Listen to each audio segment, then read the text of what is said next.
here in the Southwestern Athletic Conference. Eddie Kelly. Eddie, welcome to Dr. Bill's Inside HBCU Sports Lab.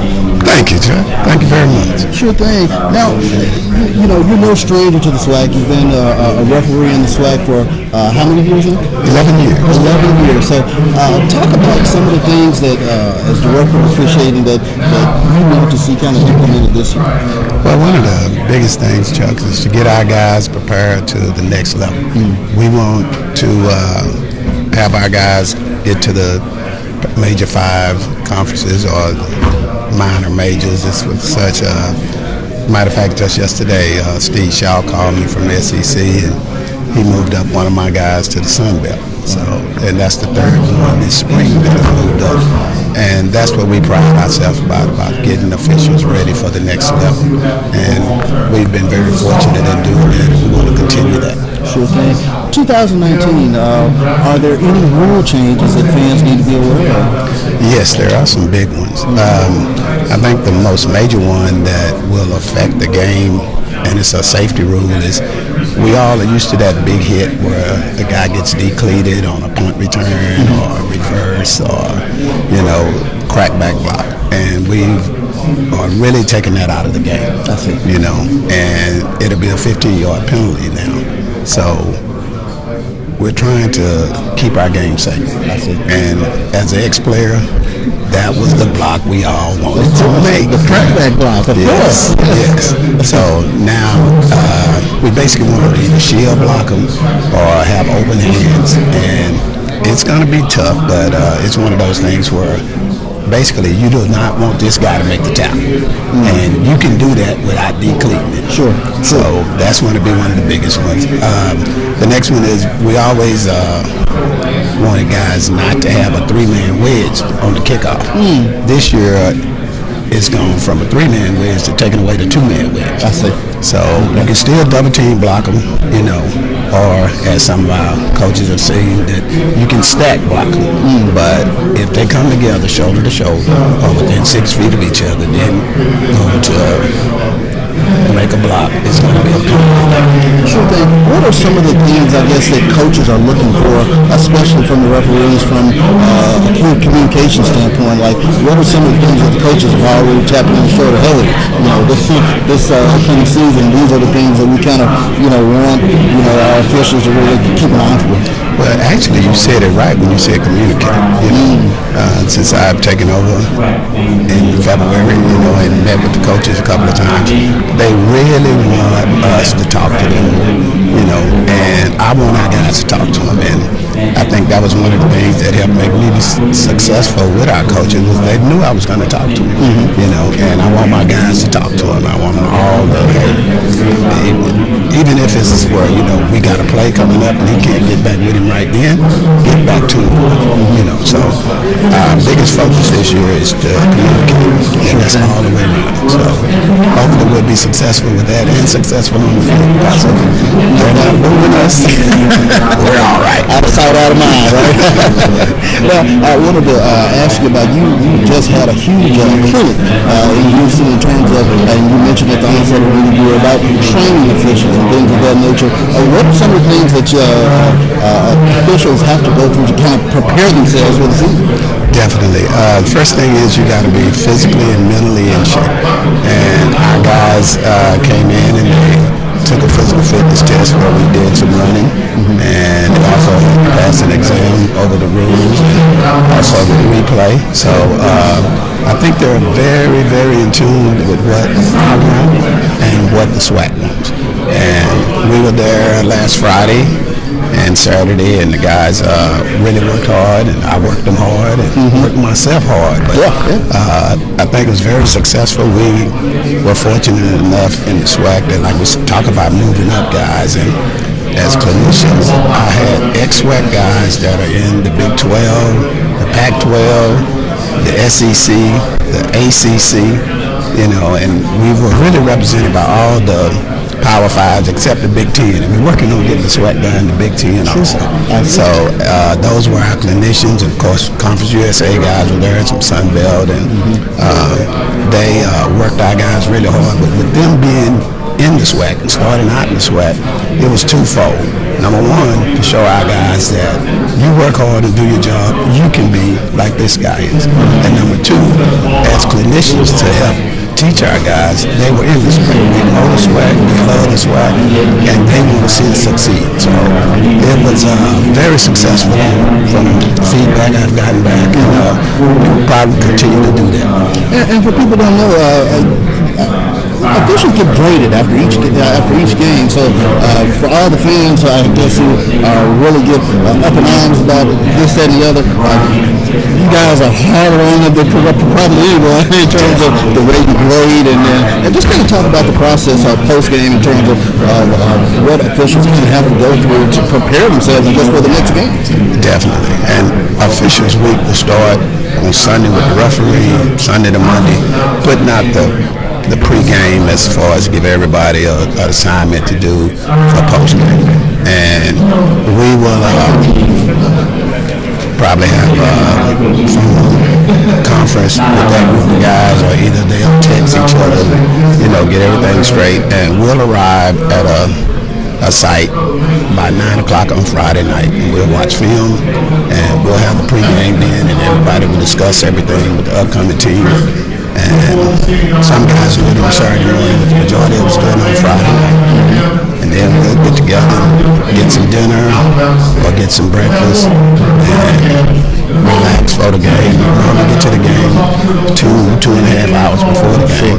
And we're not there just chilling. It's work to be done. Right. We got to make sure all the equipment is ready for the game, make sure the field is ready, make sure that we got everything together. And an hour before the game, we're on the field and we separate the teams, but guys are also looking at positions and all, seeing how this guy runs his route or how this quarterback throws, and so how the linemen are trying not to be on the line of scrimmage. Right? We're trying to make sure we put them on the line of scrimmage. Right. And because in athletics, you want every edge you can get. Of course. So we just want to make sure that we police the game. Of course. And of course, it's a 3-hour game. We'd like for it to be less, but sometimes we can't control that.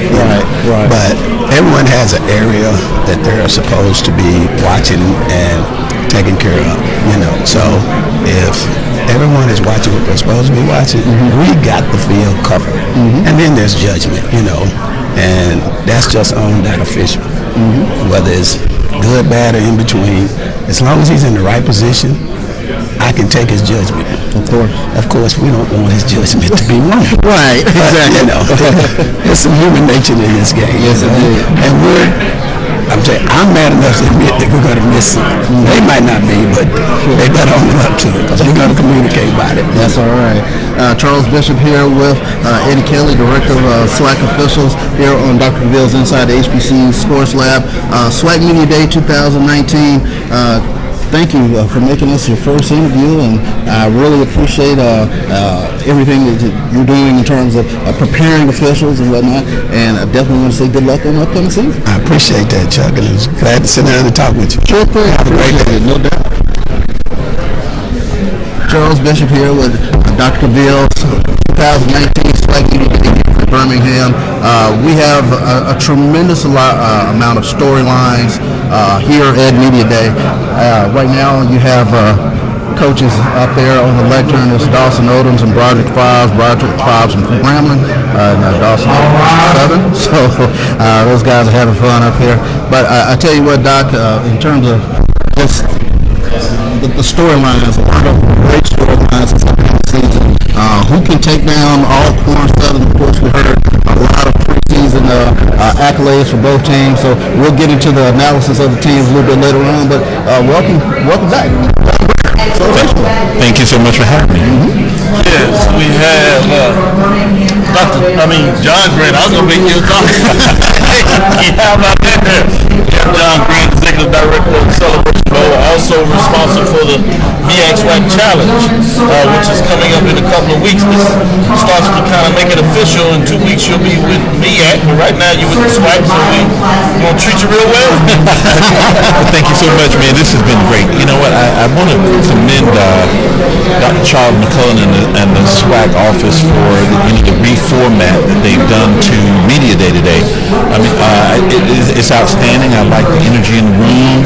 I love the way that the engagement with the coaches and players, and it's just really an outstanding upgrade to a wonderful event. Certainly. What were your thoughts about the jet?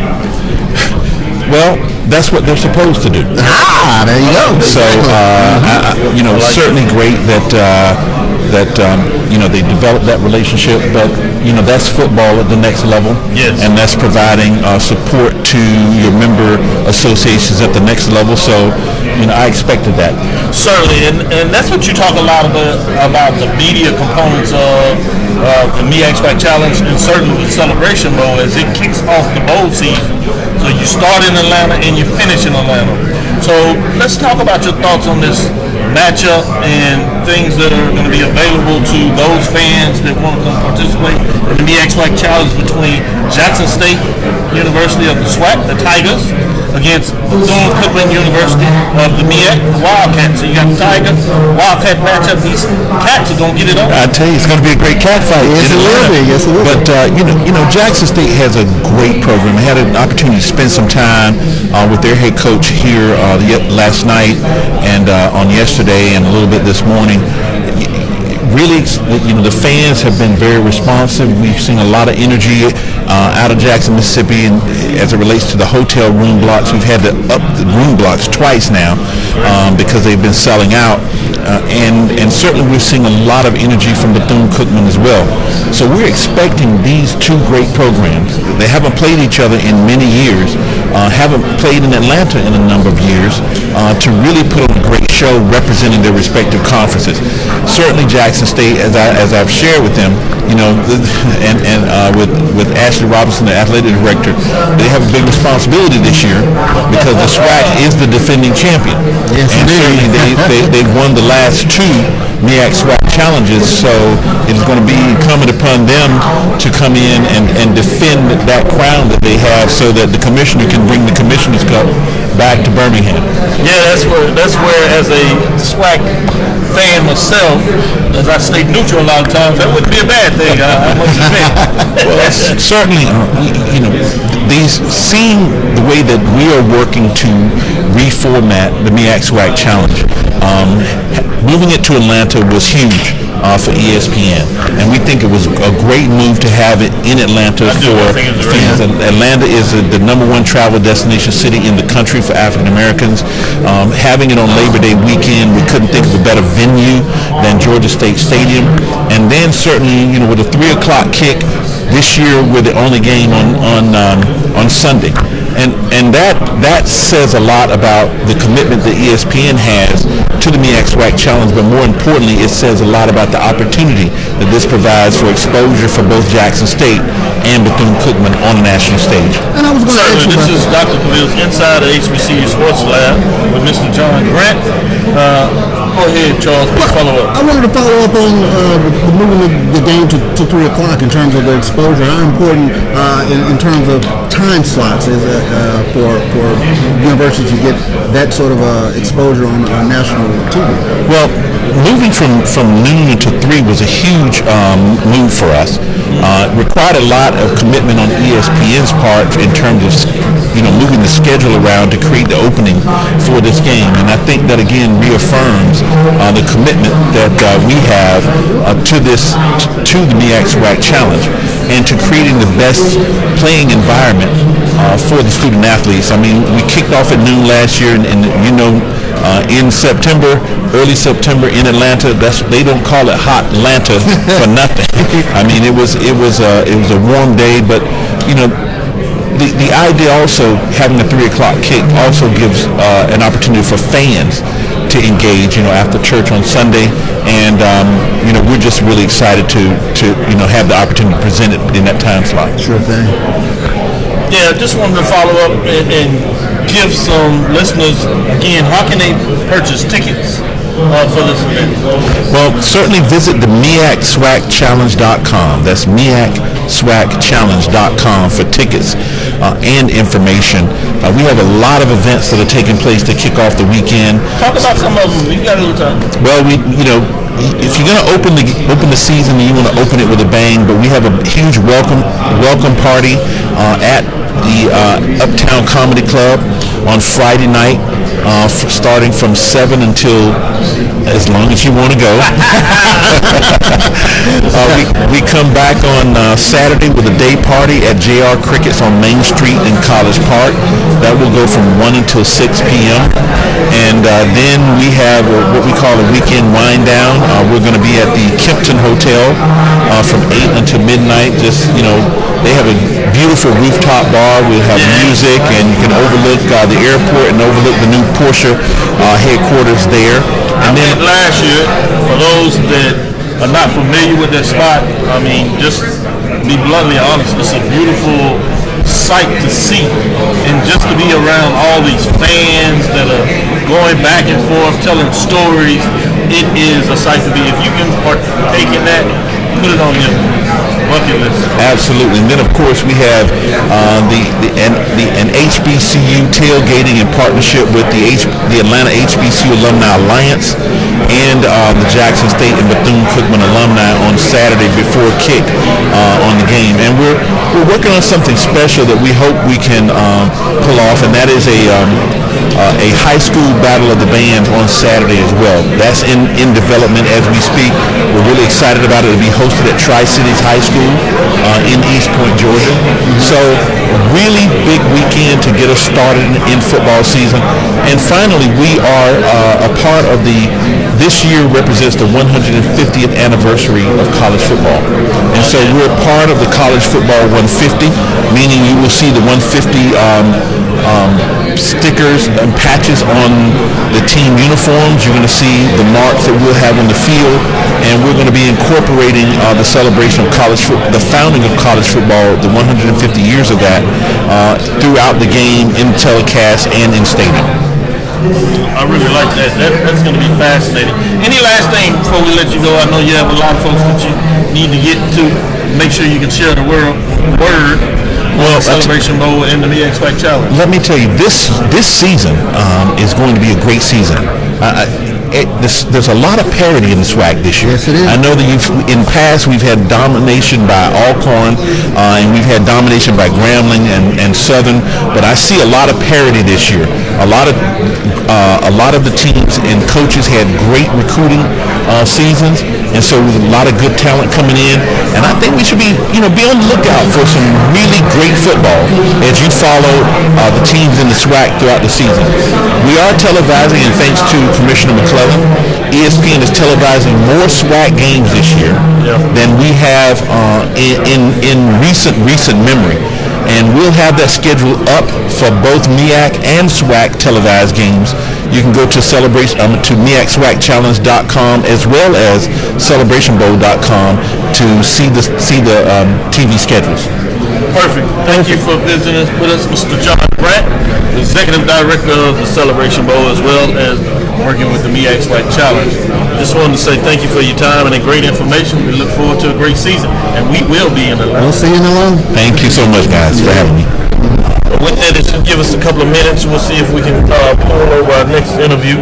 Try to get some of these coaches on as they start to move around, get anything done. You just listened to John Grant as we continue to move through this track. Currently on the stage right now is coach for Southern and Grambling as they talk about these big-time matchups. So I just wanted to see those kind of things when we go on with that. Thank you, John. We'll continue to move forward a little more and see if we can get that going. With that, I'm going to let Charles talk about the network schedule as we hold on to get another interview for you. Sure thing. Huge slate of games this year on ESPN in terms of sort of games that we really are going to enjoy watching this upcoming football season. We start off August 31st at 5:30 Central Time. It'll be Prairie View at Texas Southern. That game will be carried live on ESPN 3 and tape delayed later on ESPNU. September 1st, of course, is the MEAC SWAC Challenge. That is a 2 o'clock Eastern kickoff, 3 o'clock I should say, with Bethune-Cookman and Jackson State live on ESPN2. September 21st, 5 p.m., Prairie View at Allcorn. That game will be carried live on ESPN3 and later tape delayed on ESPNU. That is a huge game.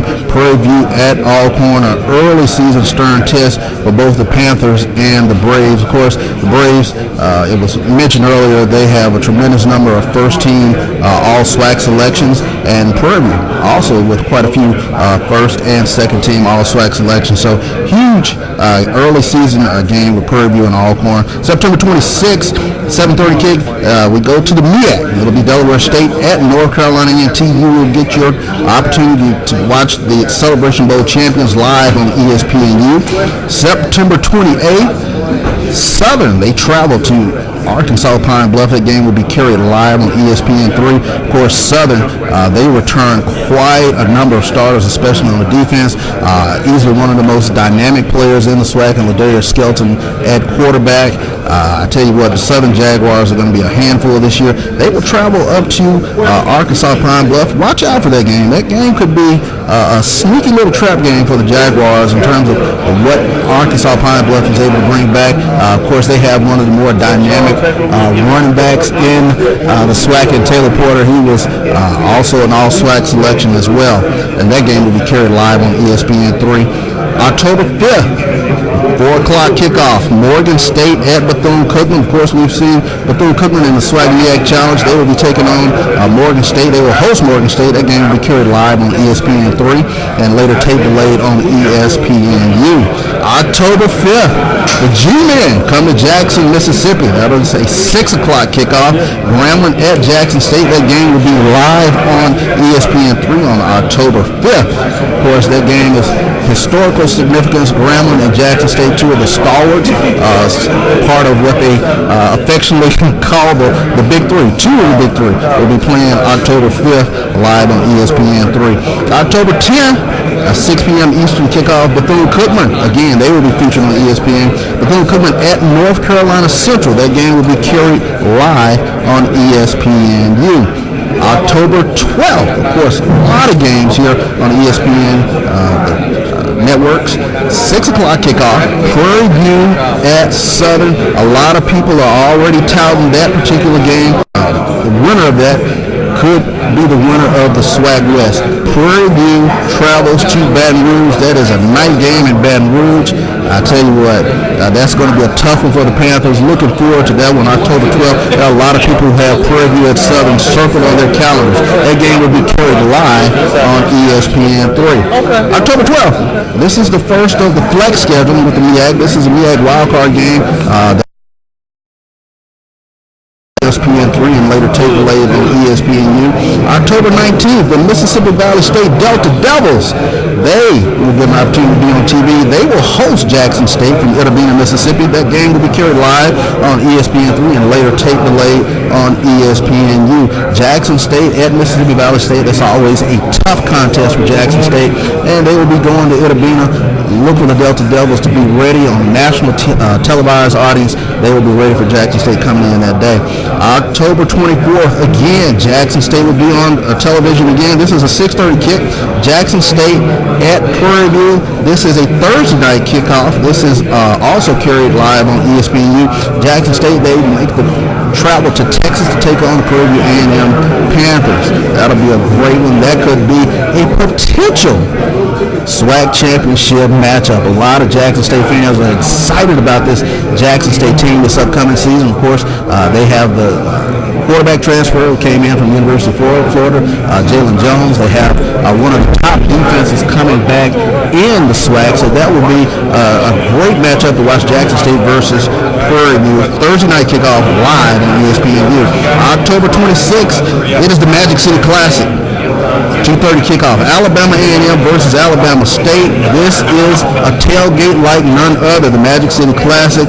Over 100,000 people will descend upon the Magic City Classic.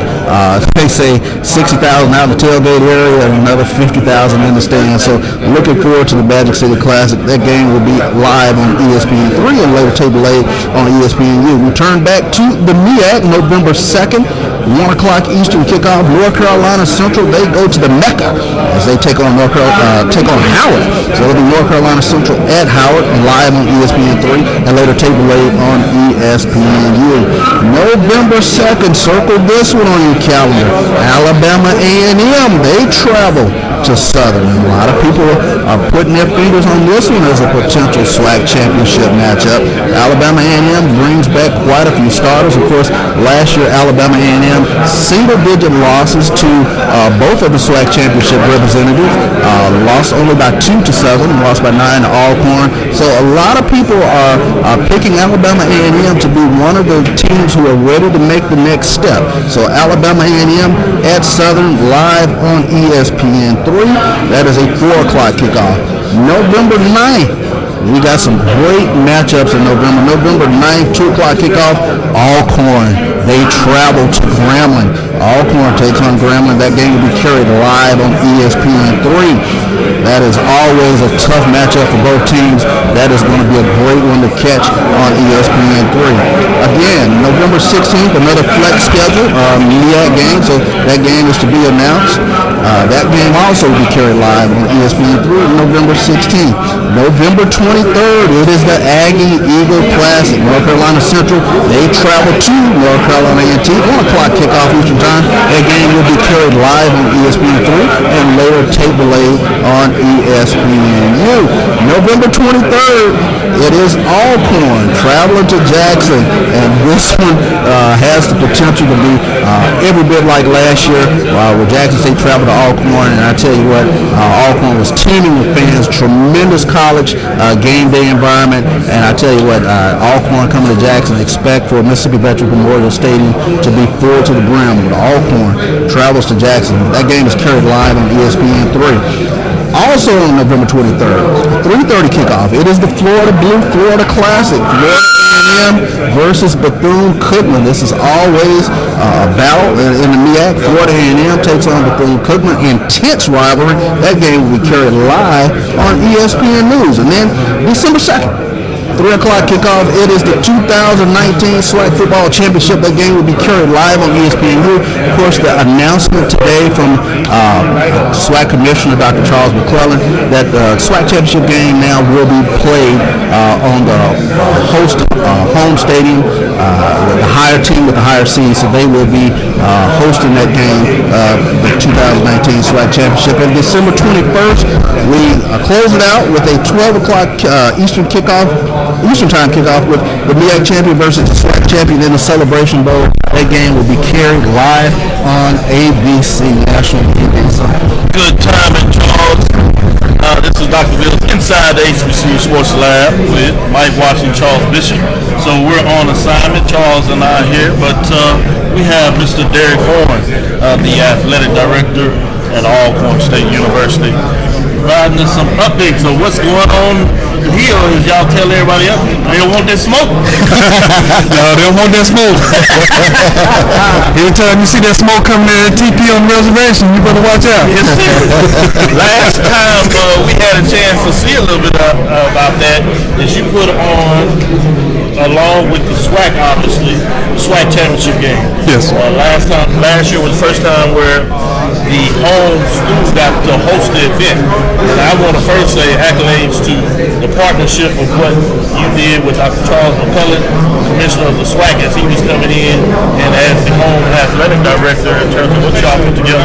Really done in terms of traffic egress coming in and out, the hospitality.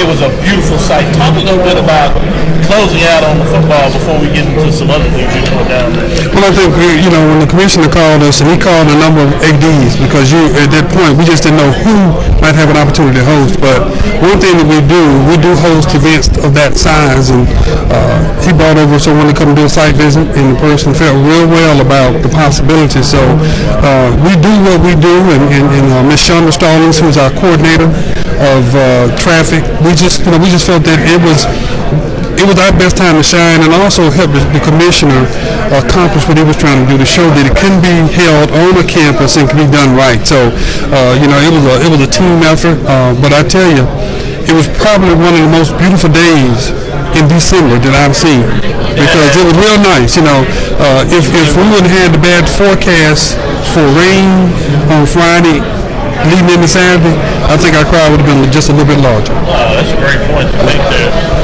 With that, I want to follow up and just tell us a little bit what's going on the reservation. Right now, we're bringing a new president, Dr. Felicia Mays, that spent a lot of time at Prairie View. She's coming to us from North Carolina Central, and we're very excited to have her on board. She has a very good vision for where she wants to see the university in athletics, and right now coming into the season, we've done real well from an APR standpoint to improve that.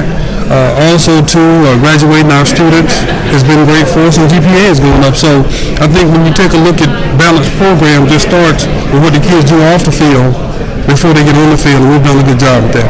I really think that's important of what you all want. But what is the secret recipe? Everybody wants to know. 5 straight division championships, multiple trips to the Celebration Bowl. In football, what's been the great success you've had? Consistency. Coach McNair has been there through all of that. With a number of other people that have been around the program, and I think that's just the key. And then two, a family atmosphere. We know that by proximity, we all have to make sure we pull together to get it done, and we do. And when you talk with recruits, and when they come in, and I like to ask them, well, why did you choose us? Well, location might be challenging, but it's a family atmosphere. We're all in this together. So I think that's truly the key. Well, you talked about both what's going down in the reservation, what's going on new with the SWAC in terms of the partnership, and how you think things are really moving forward in a good direction. What other plans do you have in terms of the broader perspective of the Braves athletic program? One thing what we have to do is continually look at facilities. That's the arms race. And I think now with having Dr. Nave in, and Dr. Donzel Lee did a great job in the interim. A lot of what we're experiencing right now, we have to give some kudos to Dr. Alfred Rankins Jr. as well. Yeah. Because he was the mastermind of the framework of where we are, and we just executed this plan. But I think that right now the biggest challenge that we're going to deal with is facilities, and we're going to have to keep up with the Joneses. We'll never be able to get into the arms race with some of the large institutions, but what we'll need to do is make sure that what we have is befitting of the student athletes and the experiences they're going to have. Certainly. Charles, did you want any last question before we Mr. Horn? Yeah, I want to follow up, and you talked a little bit about the consistency of Allcorn, and I guess I want to follow up and just ask the framework that you all put in place to kind of start this incredible run that Allcorn has had over the past 5 years or so. Well, take a look at this. Our defensive and offensive coordinators, for the most part, don't come from the outside. They're elevated from the inside. So when you come in, you don't have a new offensive coordinator trying to bring another scheme in. You're bringing an offensive coordinator that's been in the room that's elevating the scheme. Just like with Coach Thornton. He came in, Coach Thomas goes to Pine Bluff, Thornton comes in, and then he puts his flavor into our defense, and then it improves. So I think that's the key. When you take a look at longevity, just having a great opportunity to grow on what is there. You're not rebuilding. You're improving, and that's what we're hopefully continuing to improve on an annual basis. Sure thing. Thank you for giving us some of your time in terms of how busy. I know you have a lot of interviews going back and forth.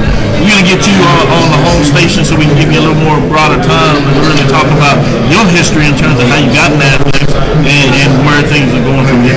Well, I appreciate what y'all do as well, because what you do is help keep our visions in the vision of the conference bold and robust, and we appreciate that. No question about it. Thank you for your time. We have Mr. Athletic Director of Allcorn State University. Talking about the Braves in the reservation. They have a pick to do it again, so he's excited to see what's going on. They bring back everything. For sure. As we bring in our Brian Hicks. Yes, Mr. Brian Hicks. We're going to let him get set up. Good to see you. How's it doing? Go ahead and put your headset on there, and we'll mic you up. Very good. Yes, Alabama A&M, the Bulldogs, the Hill. I had a chance to actually work in Decatur, Alabama, Madison, and luckily for me, I will say, I found my wife up there. So I have a good place in my heart for the Bulldogs, except for when you play the Prairie View and the Panthers, Texas. Hey! Well, I understand that, but up on the hill you can find many things. That's for sure. This is Dr. Khalil inside the HBCU Sports Lab with Mike Washington and Charles Bishop as we're on the road in Birmingham for the SWAC Football Media Day. That's 2019. Charles Bishop, and we have Mr. Brian Hicks here to talk a little bit about the Alabama A&M Bulldogs athletic program. Yes. As you are rebuilding some things, and a lot of it starts with the facilities. I know you had some great work going on with some facilities. Tell us a little bit about that. Well, this past year we just had a state-of-the-art scoreboard that we completed, and that was a big point of us. Louis Cruz Stadium is one of the best stadiums in the Southwestern Athletic Conference. So we've been steadily improving that stadium. We began with the field turf and the new track, and then we culminated with the scoreboard. So we continue trying to grow and making renovations in the Elmore Gymnasium, and down the line we'll be looking at a new event center sometime. So we're real excited, and we're in the process of trying to get that together and working diligently and really trying to provide an excellent experience for our student athletes and our fans. No problem about that. Talk a little bit about bringing in Coach Maynard, what he was able to do last year. A lot of people lauded the hire there. You also had some other coaches that you brought in recently that are upticking, building the program. APR set you back a little bit, but it seems like you're pushing things forward. Talk in particular, if you would, about Coach Maynard and what your expectations are for this football season. Well, we're real excited for this upcoming year. Coach Maynard brought a high level and high commitment of winning. And we understood when we brought him in, we was going to provide the support and the things needed to help him win. And we're very confident that we're on the right track. We're building it the right way, taking a look at the program as a whole. And with that, we expect a successful season with Coach Maynard this upcoming year. You heard it here first. I like that. He's got a smile. He's serious about that. What are some other things that you want the listeners to know about Alabama A&M University? When you spoke about our APR, man, our APR have continued to improve each and every year. Our student athletes are doing an outstanding job. We graduated 51% of our student athletes, and we do it well in the classroom, and we're doing it well on the playing surfaces. And so we have a great staff. Dylan Howard, our new head men's basketball coach, and he's the most recent new hire that we've had. And so we're really excited for all of our programs, and we're just trying to develop a comprehensive, successful athletic program for all our sports. I like the framing that when you talk about the comprehensive athletic program, really wanting to do it across the board, and oftentimes it takes a little more time to do that. Before I let Charles jump in here and ask the final question, if you would allow me to ask this question in terms of the big game you're going to Ohio to play. Yes, that's correct. In the Morehouse? Yes, we'll be playing in the first Black College Hall of Fame game in Canton, Ohio.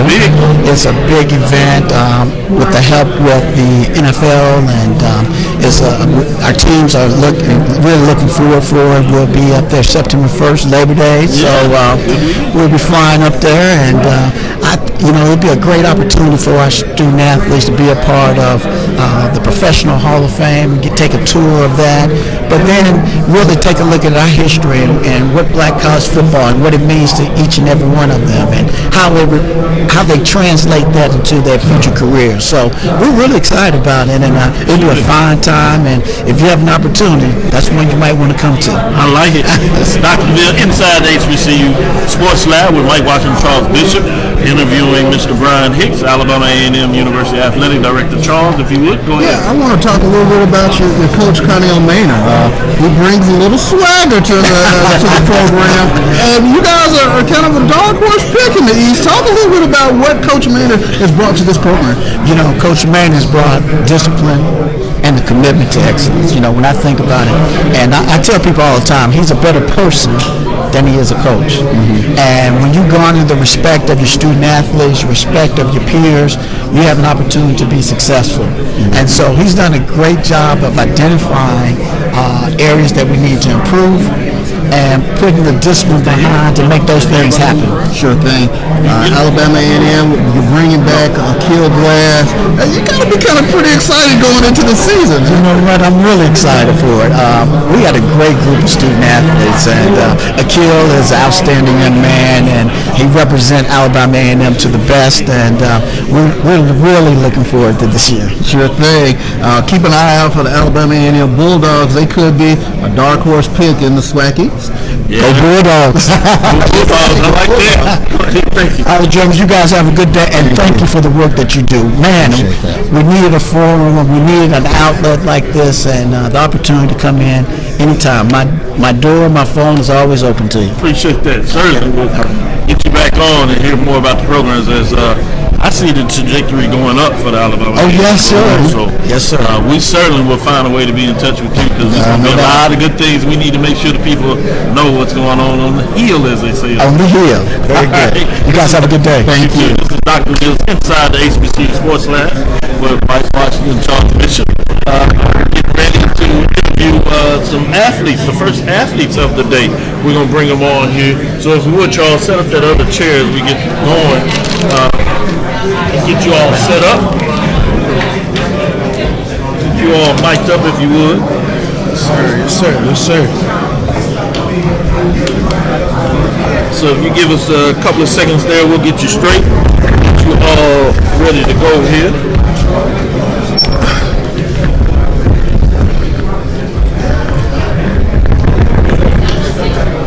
There you go.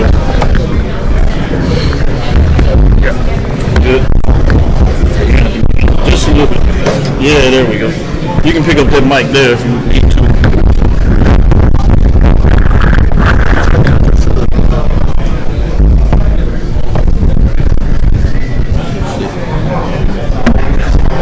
There you go. Thank you. Good.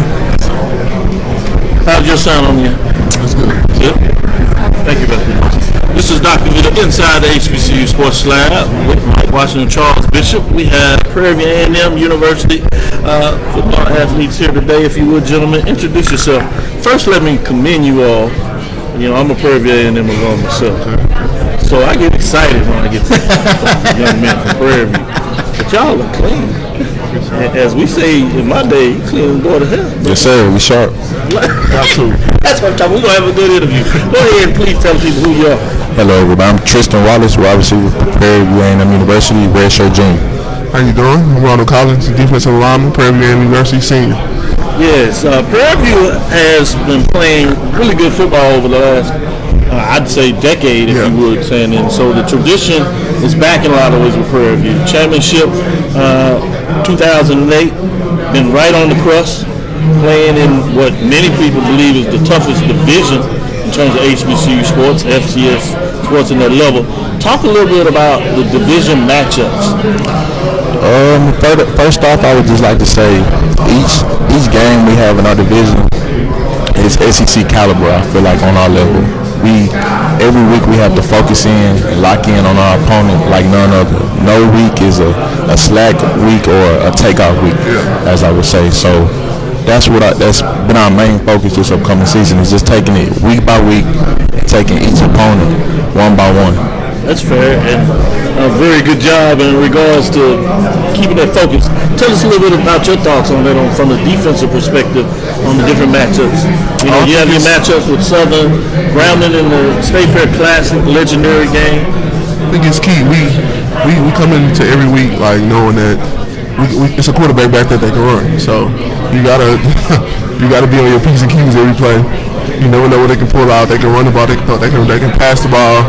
They can run. So our coaches keep us intact when it comes to meetings and walkthroughs and practice. We got to be ready for everything. Very detailed. I like that.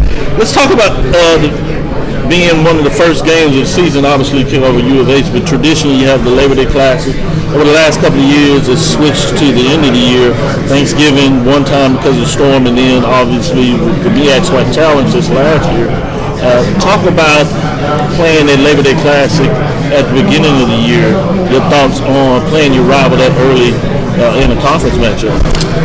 Like I said earlier, I mean, each week we just taking each team one by one. So us starting off with TSU, it's tremendous matchup. They have a tremendous team, tremendous coach. We're just focusing in and dialing in on the little things and just trying to become the best version of ourselves before the first game, as I should say.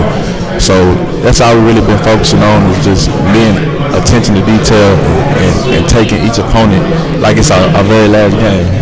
Certainly. Charles, you want to follow up with some Sure thing. I wanted to talk a little bit about your early season schedule. That September is really, really tough.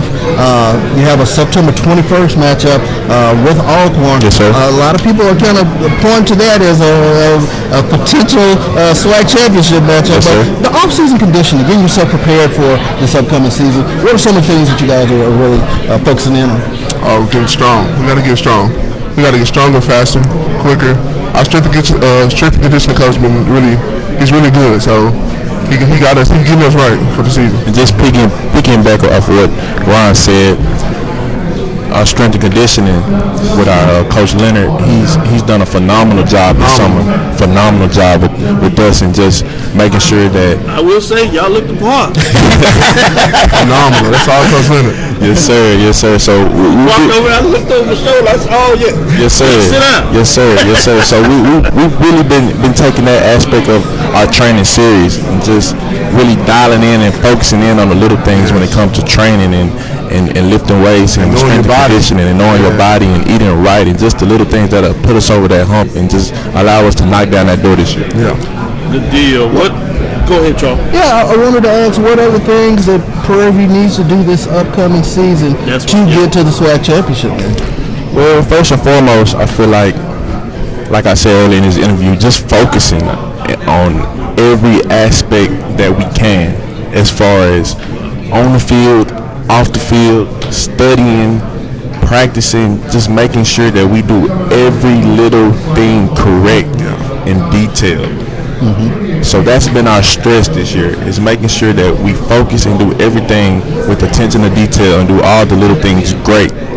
Sure thing. Y'all heard it here first. Prairie View A&M University, the football team is going to be ready. They are focusing on the details.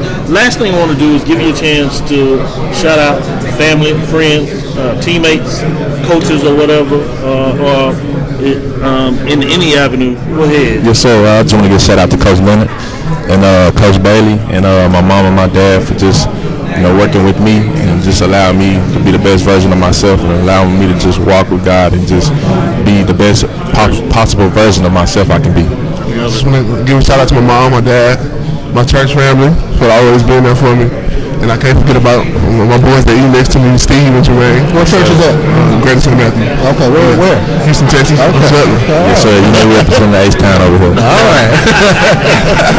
I love it. You heard it here. Prairie View A&M University football players giving us some updates of their expectation of coming up for this 2019 season. Yes, sir. They're ready. They're getting prepared, done what they need to do in off season. So check out some of these games. They got several games on television. Yeah. For those that are in the area can get to the game, come and see this team.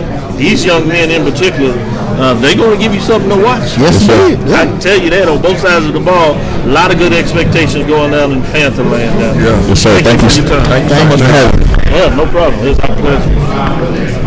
Again, this is Dr. Will inside the HBCU Sports Lab. Great interview with Prairie View A&M. You talk about these all conference players that find a way to get a lot of things done. So keep your eyes on this Prairie View A&M Panther team. We're going to get you some more interviews as we continue to push forward. Just talking about this 2019 SWAC Football Media Day. Everybody is coming down here. Everybody's excited. But you can see right here with these young men, they've been in the weight room. Yes, indeed. Thank you, guys. Thanks, sir. Thanks. No problem at all. So we'll continue to bring you some of these interviews back and forth as we got a lot going on right here. Just in time to see what's going on. We have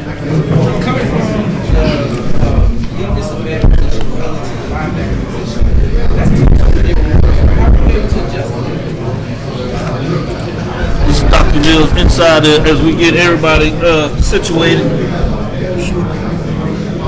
Going on here. Just want to bring in Jackson State VP of Intercollegiate Athletics, Ashley Robinson, finding a way to move to our desk. It's always a fun time to interview this star, and when I say star, I mean star in terms of what he does at the NCAA level. Not just in terms of SWAC athletics, and in a lot of ways in the MEAC. If you go back and look at his track record, he has really mastered and designed his craft by spending a lot of time across the board. SWAC office, MEAC institutions, SWAC institutions. Now he's at Jackson State, as they like to say in them part, the Jackson State University. The Jackson, yeah. I love. That's a bit much for me.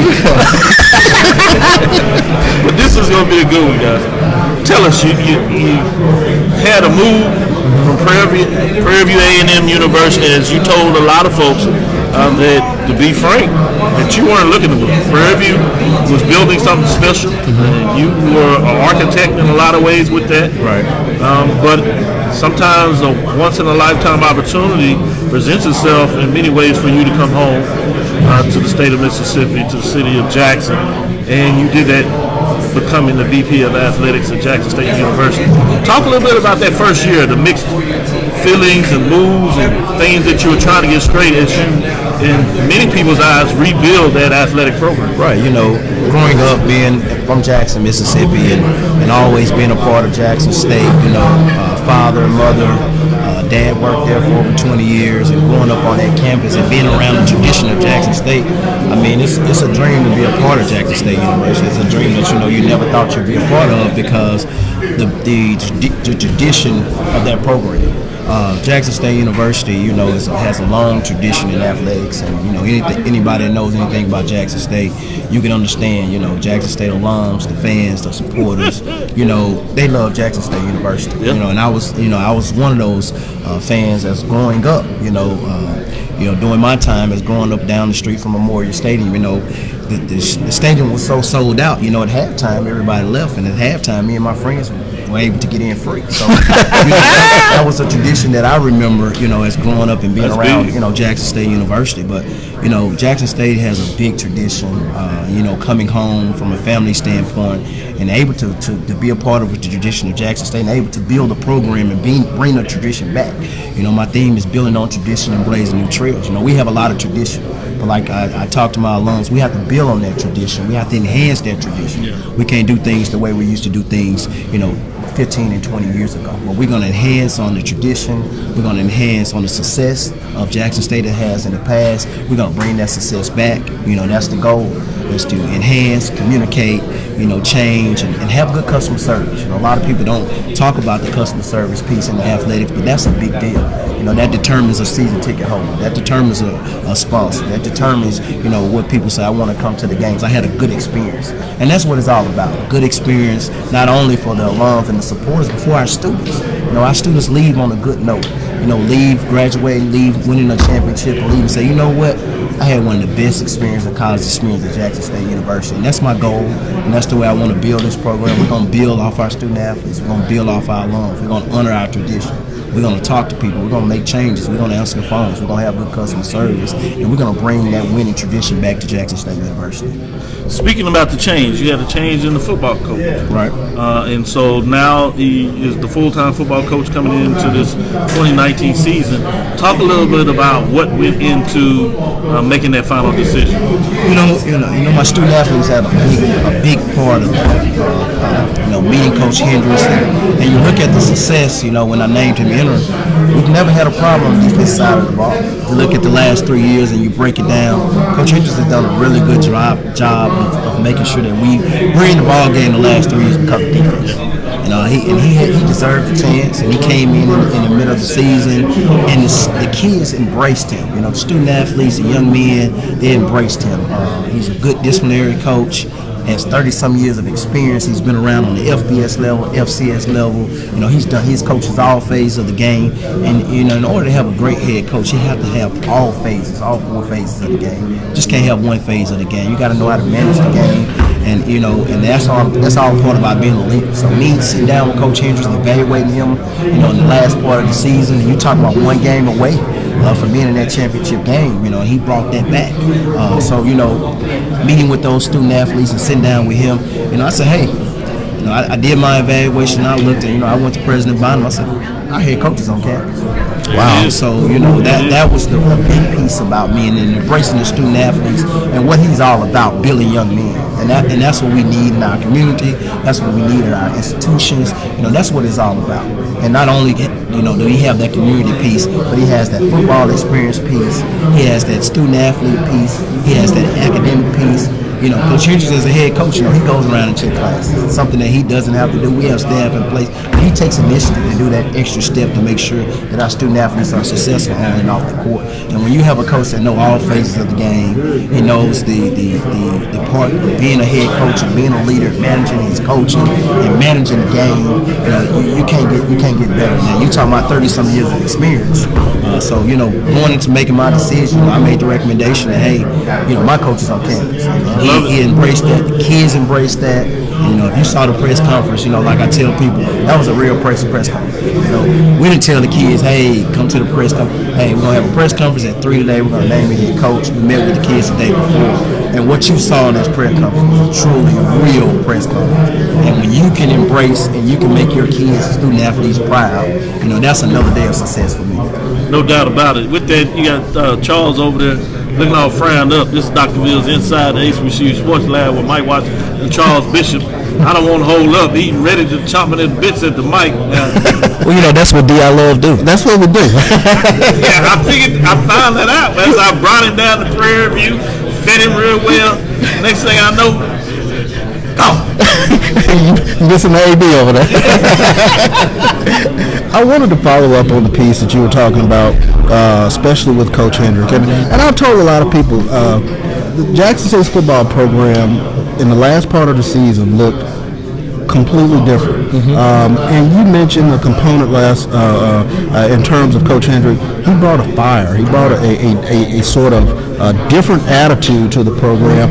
Was that something that you picked up on early on in terms of your evaluation of Coach Hendricks? Yeah, picked up on it very early. And watching him even in the first 4 or 5 games, that's me coming on campus, watching spring, coming out and watching the camp in August, and just watching his demeanor and watching how he handled business and watch how he interact with student athletes. It was amazing to see that in the first 5 games. And then once he had the chance to be, the interim head coach to say, hey, now I can do some of the things that I would like to do. Watching that and seeing that day by day, the way he embraced those student athletes, the way he changed the game. And he did some minor changes. He went from certain practice times, how long they practice. He opened it up for the media. He did some things in the community too that embraced our community and embraced our media to say, hey, now Jackson State gets, and that's what it's all about. I never understand a program. We're looking to grow, but we want to close things to the media. And it's something Coach Hendricks said when he got the job. Look, I want the media here. Sure. Whatever student athlete they want to speak to, we don't have a hidden book. We're open book. We're gonna run a clean program. We're gonna bring this tradition back, but we're gonna do it the right way. And when you have coaches in this, in this day and age, and the way athletics is going now, you see, you turn the TV on, and you see that, and you have a coach that's doing it the right way, and he's been around some of the best coaches in the game. So when you can embrace that, and then your kids are saying, hey, I want to play for Coach Hendricks. Sure. This is what I want to do, and this is why I want to do it. And not want to play for him because he's a pushover, because he's a big disciplinarian. You look at him, he has the stature of a football coach, but also he demands that these athletes do what they're supposed to do. He managed them well. He makes sure they're doing well, not only on the field, but in the classroom as well. You know, my first game evaluating him, you talk about evaluating, I think, you know, Dr. Cavill and Charles was on the sideline together. You know, we had a kid that did something he didn't supposed to do. He sent the kid to a locker room. And, you know, that was a very important game for him, but he set his mark then to let the kids know that, hey, we're going to do things the right way. That's not the way we're going to do business. We're going to make sure we represent Jackson State University in a professional manner. And that's what it's all about. Anything that anybody knows about D.I. Love and know about Jackson State University, we have a big tradition. And my job is to bring that tradition back and build on that tradition. And I have to make the right decisions with coaches. I have to make the right decision with administrators. But I have to also make sure that I'm making decisions to take care of my student athletes. And that was one of the biggest parts of letting Coach Hendricks as a head coach. Switch gears a little bit. You have a tremendously rabid fan base in the Jackson State fans. Talk about some of the initiatives that you brought on board to increase season ticket sales and really take advantage of the tradition and the fan base itself being for quite a long time, Jackson State was that pro team around Jackson. So, you know, talk a little bit about that. You know, one of the main things when you come to Jackson State, you know, season tickets is a big deal. And in order to enhance those season tickets, you know, the first thing that the alums asked for, hey, we got to get the 5 to 6 home games back. You know, the last 3 or 4 years, we were 4 home games, had a couple classes game, everybody goes to Memphis. But we have to get, and this year, we was able to get the 5 home games back. You know, we were able to get Grambling back on campus. We were able to get, you know, Allcorn and Southern in the same year. So we have, you know, a good home stands. You know, the only thing negative, I had to say something negative about our stadium, we don't play at home in September. We play 3 classic games in September. So you take something and you lose it, but we have the 5 home games. And I think that was one of the biggest, you know, things I heard that, hey, you know, we got to get back to the 5, 6 home games. And that's one thing that I was able to do that in a quick turnaround in 1 year. And that was one of the big initiatives to bring the 5 home games back. And the number 2 is communicate with our alums. Communicate with our season ticket holders, communicate with our alumni chapters, and go out and talk about it and say, hey, what is going to take to build our programs? And I tell people all the time, you know, in the state of Mississippi, we look at the Ole Miss and we look at the Mississippi States, and season tickets is the big, that's the big revenue stream for football. And we have the capacity with the seats. We have the stadium, so we have to fill that stadium. We have to fill it, you know, pack the vet. That's our, you know, that's one of our logos, and just pack the vet. And that's one of the things that we wanted to do better. We wanted to communicate with our alums. We wanted to make sure we get information out, and also putting tickets out in the time of night. You know, putting our season tickets. You know, we was probably one of the first institutions in the SWAC to put our season tickets out first in February. And, you know, we hold the press conference and we did our signing day event, and we launched our season tickets. So getting them out in a timely fashion as well, getting the information out, communicating, and making sure we're doing a lot of marketing. You know, when you come to Jackson, Mississippi, if you turn the radio on, you're going to hear about Jackson State season tickets. If you open the newspaper, if you turn on social media, so making sure that we're getting that branding piece and we're getting out in the media and doing some things. So those was the 3 initiatives that we really target really hard to make sure that that would help grow season tickets, and not only help grow season tickets, but grow the Jackson State University Athletic Department, and also grow Jackson State University from an enrollment standpoint. That's what it's all about. It's all about growing the institution, not from an athletic standpoint, from an overall Jackson State University standpoint. And my job is to grow athletics. Anybody know that anybody has a good athletic program, enrollment will grow. Exactly. That's one of my goals, is to help Jackson State University grow. So we're going to do that from an athletic standpoint, and we're going to help the institution grow enrollment. And athletics is that front porch to the university itself. Sure thing. Talking here with Vice President of Intercollegiate Athletics at Jackson State, Ashley Robinson, here on Dr. Bill's Inside the HBCU Sports Lab. Jackson State itself is, in terms of football program this year, you were tremendously excited about some of the things that Coach Hendrick was doing, but talk a little bit about that piece going into the season, bringing that tradition back. You were bouncing around talking about Jackson State last night. So talk a little bit about what you're expecting to see. It's exciting, you know. It's exciting also with the recruiting that we had and the coaching staff that we put together. You know, we put a great coaching staff together. You know, we was able to bring one of our top alums back, T.C. Taylor, you know, that understand the tradition. And that's what Jackson State about. If you go back to the glory days and the way we built the program, you know, we kept coaches from staff to staff because we had success. And we got to get that success back. If you want to grow department, I tell a coach, your number 2 have to be ready to step it up and to be a head coach, because we're going to be successful, and that's the mind frame you have to think, and that's the exciting part, with the recruits we have on campus. I'm not going to say any names, but Coach Hendricks did a really good job, going out and not only just recruiting, but recruiting in the state of Mississippi, and getting the city of Jackson back. We had for a while, we didn't get the top recruits in the city of Jackson, and back in the day, that's what Jackson State did. So we make sure our coaches. That's one of the initiatives that I charge our coaches. We got to be visible in the state of Mississippi. Yes. We got to hit every high school. Everybody got to know. Everywhere I go, I tell them, I say, hey, Jackson State is back. So they're excited, and once football is a big part of their success, and I think this year, I'm not going to guarantee anything, but we're going to have a good season. Yeah, we're going to have a good season. We stay healthy. We continue to build on our tradition and do the things that we're supposed to do. There's no doubt in my mind. It's very exciting. You're talking about 50 days away. Yeah. From the first game. 10 to 15 days away from camp. It's exciting. It's very exciting. We've done a lot of things to enhance our program from a student athlete experience and also from the student athlete well-being from the day-to-day, and that's the important piece: the strength and conditioning, the nutrition, the sports medicine, the communication department, the academics, the equipment area.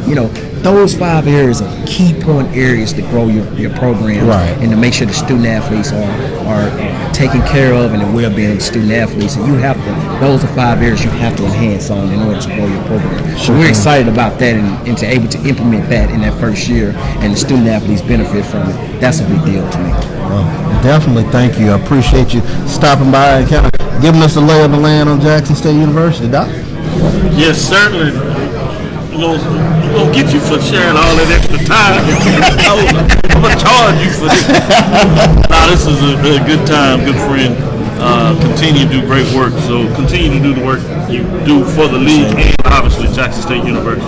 So it's our pleasure to have you on, Mr. Ashley Robinson. Thanks for having me. VP of Collegiate Athletics at Jackson State University. Go Tigers. Go Tigers. I don't get to say that often. For sure. Yes, indeed. Appreciate you. So we have gotten the preseason all SWAC football list, and so as you are lining up our next interview, I'm gonna give an update in terms of preseason all SWAC football team for those that haven't gotten the list yet. So just want to get this out here. SWAC preseason offensive player of the year was Noah Johnson.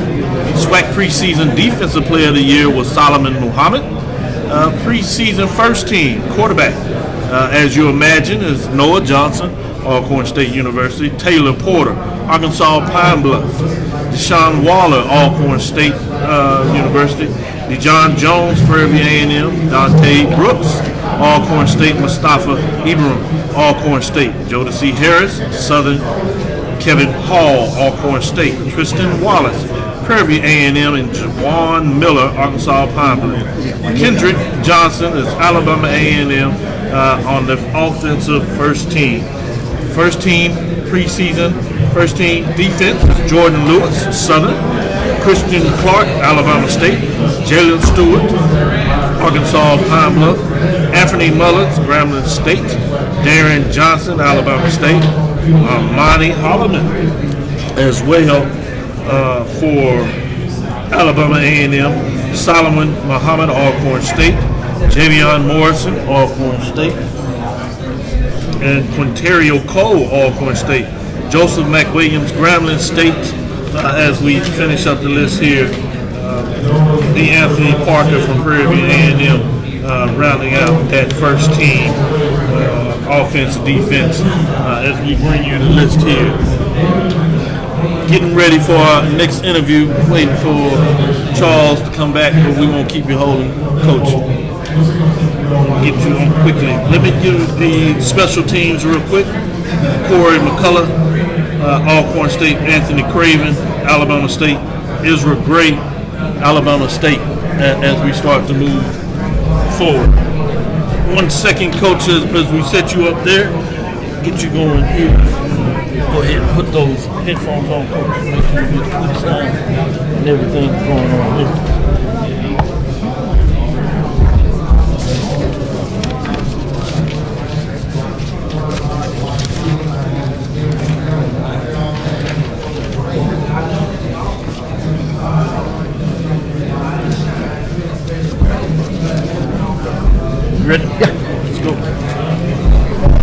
Jeff Cavill's inside the HBCU Sports Lab here, SWAC Media Football Day 2019. People are getting excited. Mike Washington, Charles Bishop here with Coach Clarence McKinney, Texas Southern University. New coach on the yard there, Coach. How is your first SWAC Media Day? I know you've been to many it's been great. Very well run. I like to hear that, Coach. Break that down. So tell us a little bit about this football team. Everybody's excited, rightfully so. You hit the social media platforms to garner that. So obviously many people are just excited about you being named head coach, coming from the community, literally coming right there around Texas Southern Union, growing around. As you talked about, one of the things you mentioned that has resonated with me is that you woke up in a lot of ways, or in the evening before you went to bed, hearing the Ocean of Soul. Yep. So that's how close you were to this program in a lot of ways. A lot of friends coming from the neighborhood. Mm-hmm. Then having the opportunity to coach right over there at the Jack Gates High School right there in terms of that. Yep. So talk about now that you started putting your footprint on this program. How is everything coming along? It's coming along about as well as I expected. Great. We're still undefeated. Yeah, that's a good thing. Our guys are working hard. Good. I can't give you a prediction on how well we'll do this year, but I will say our guys are working really hard. They understand that to be a champion, you got to be competitive, and they're competing every day with each other, and they're pushing each other to be better individuals, so we can have a better team. No doubt about that. Talk a little bit also in terms of, if you can, offensive. What schematic, what type of scheme, what do you want to put on the field? I've always been the offensive guy that my thought process has been to take what the defense gives you. Okay. The defense can't cover the entire field, so we want to see what gives us the best opportunity to be successful and try and just take what the defense will give us. Certainly, and talk about it a little bit on the defensive side. Defensively, we want guys that's going to play hard, no matter if they make mistakes or not. But it's about giving great effort, trying to create turnovers. Because if you can create a turnover and give the ball back to the offense, that gives the offense an extra possession.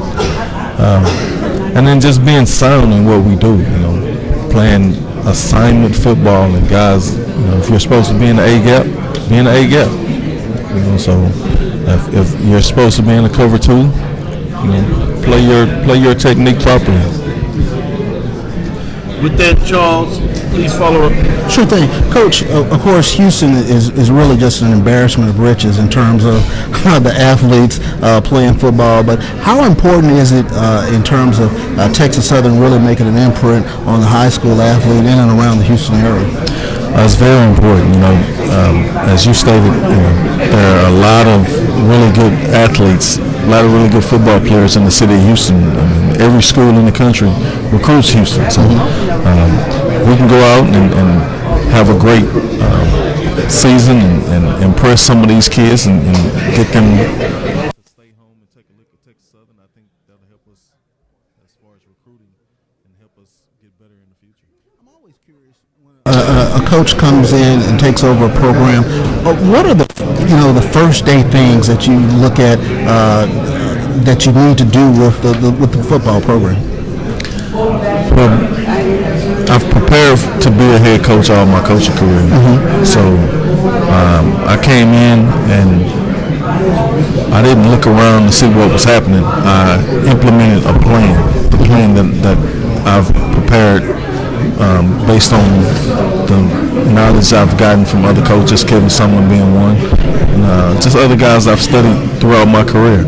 And so we implemented an off-season, a plan of action with recruiting, and then you move forward to spring ball and you try and see what the players can and what they can't do, and you want to put them in position to be successful.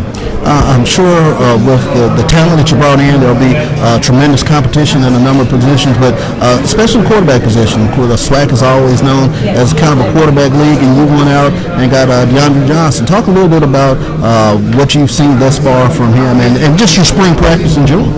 Yeah, I think at any level, high school, college, pro, the teams that are really good have really good quarterback play. And so it was really important for us to go out and get a guy who could come in and compete. He hasn't won the job yet. There are other guys within the room, Devin Williams and Bryson McKinney. Those guys are really competitive. They've done everything we've asked them from a competition standpoint, and we're looking forward to going into fall camp and watching those guys compete and seeing who comes out as a starter. Philosophy standpoint, to kind of follow up on what you were talking about, what are some of the things that you offensively want to do with Texas Southern football? I talked about taking what the defense gives us, but we want to be able to score one more point than our opponent. Okay.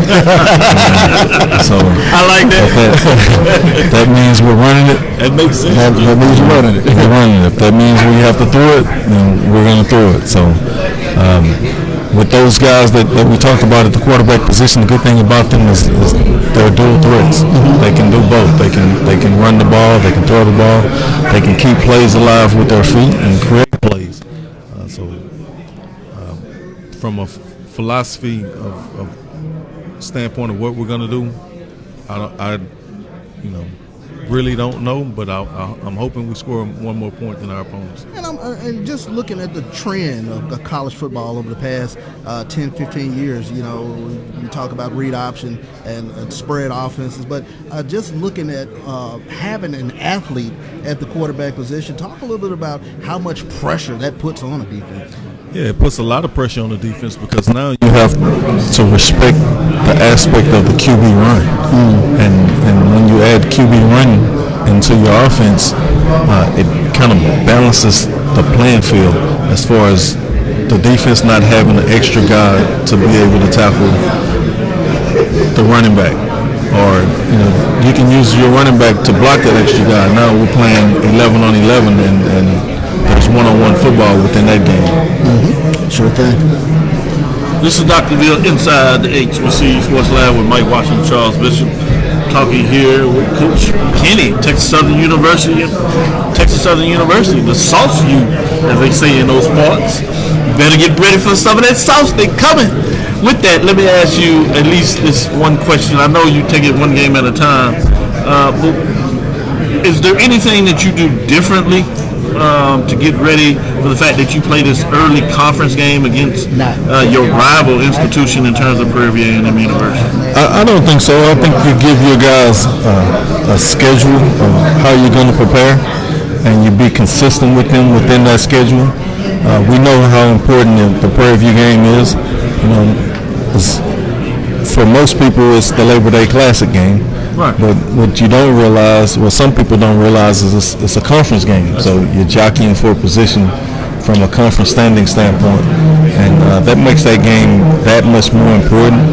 I have no idea what our guys are going to do in that game because it'll be the first time we'll see them against someone else. In live competition. Right.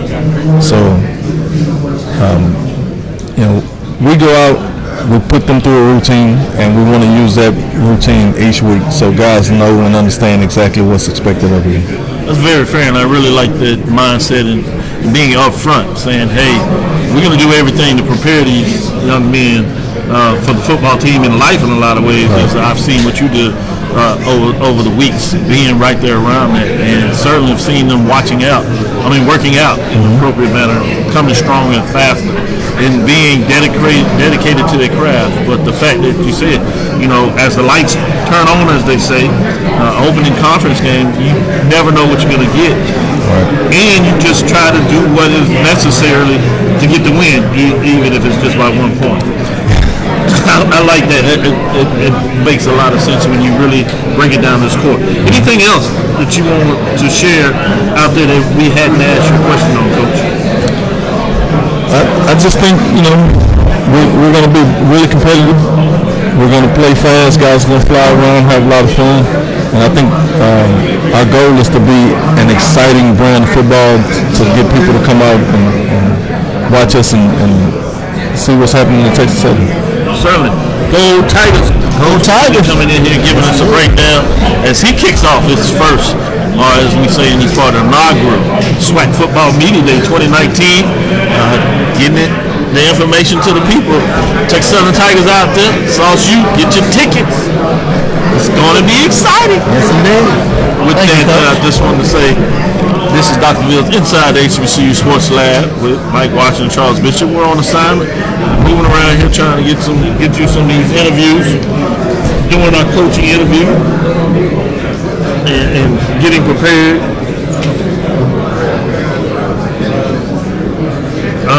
Charles is trying to line up the next one here. We'll see if we can get in here. I think we gotcha. Looks like we're going to set it up for Coach Dawson Odom, Southern University. A lot of people excited about what they're supposed to do up on the bluff. Let me make sure we get you squared away with the headphones. Always a great interview.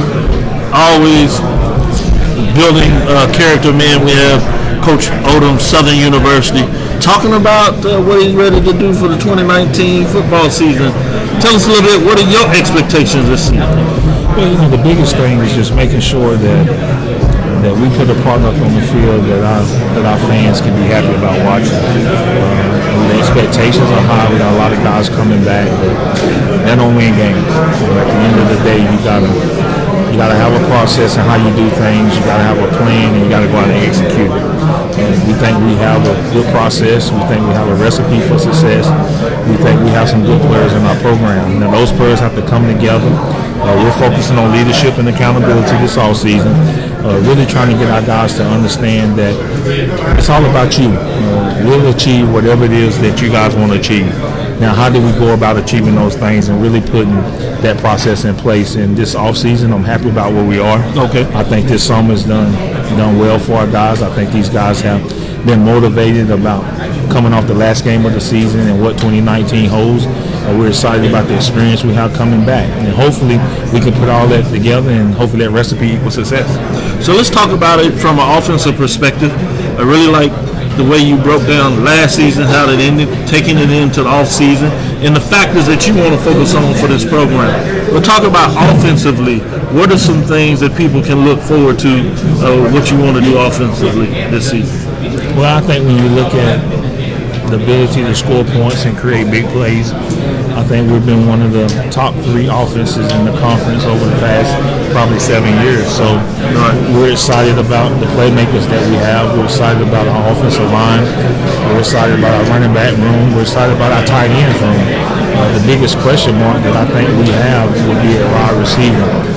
I think that Darius Skelton is a great competitor. We're working on his leadership. We're working on his ability to drive us to a place that we came up short. And I think if our receiver room can rise to the top, I think we got a chance to be, again, very explosive as an offense. And I'm excited about where we are right now going into 2019. Certainly. Charles, let me let you jump in here and follow up with a question. Sure can, Coach Odom. Your season took off. The trajectory really took off when Darius Skelton took over at quarterback. Having him, I guess, coming back after the experience that he gained last year, talk a little bit about your expectations for what might be the most dynamic player in the SWAC.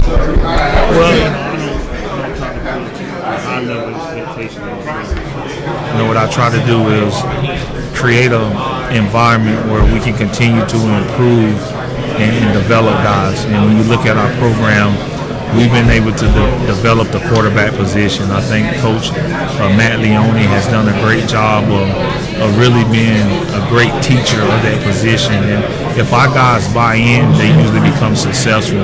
And to see Darius Skelton and the rest of the quarterbacks in that room take the next step from watching film, understanding things before they happen, I really think the ability to teach that from Coach Leone and recruiting guys that give you an opportunity that can learn at that position, and to see the growth of Ladarius Skelton, I think he's the reason everybody's really excited about our offensive production going forward.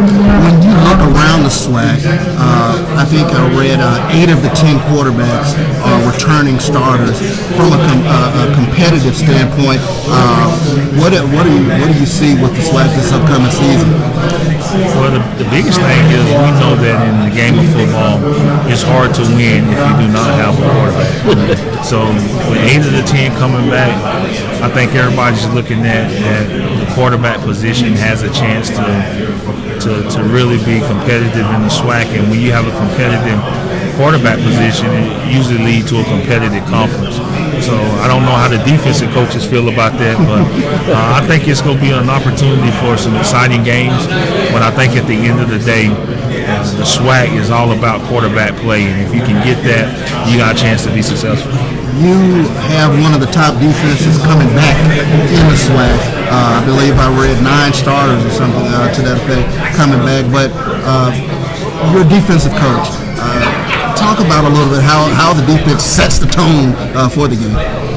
Well, I think an experienced defense really helps. I think from what we see in and out from offenses on a week-to-week basis, it's challenging in the conference. But having that experience and some things out there that players can recognize that you might have missed as a coach. And I think experienced players really help you make in-game adjustments because, one, the environment don't get the best of them. Preparation is something they understand. Schematically, they know what to do and how to do it. And when you have that, they're able to play faster. So hopefully that experience gives us an opportunity to play faster and do some things a lot better in situations that we may have performed not as good in the past. No doubt about it.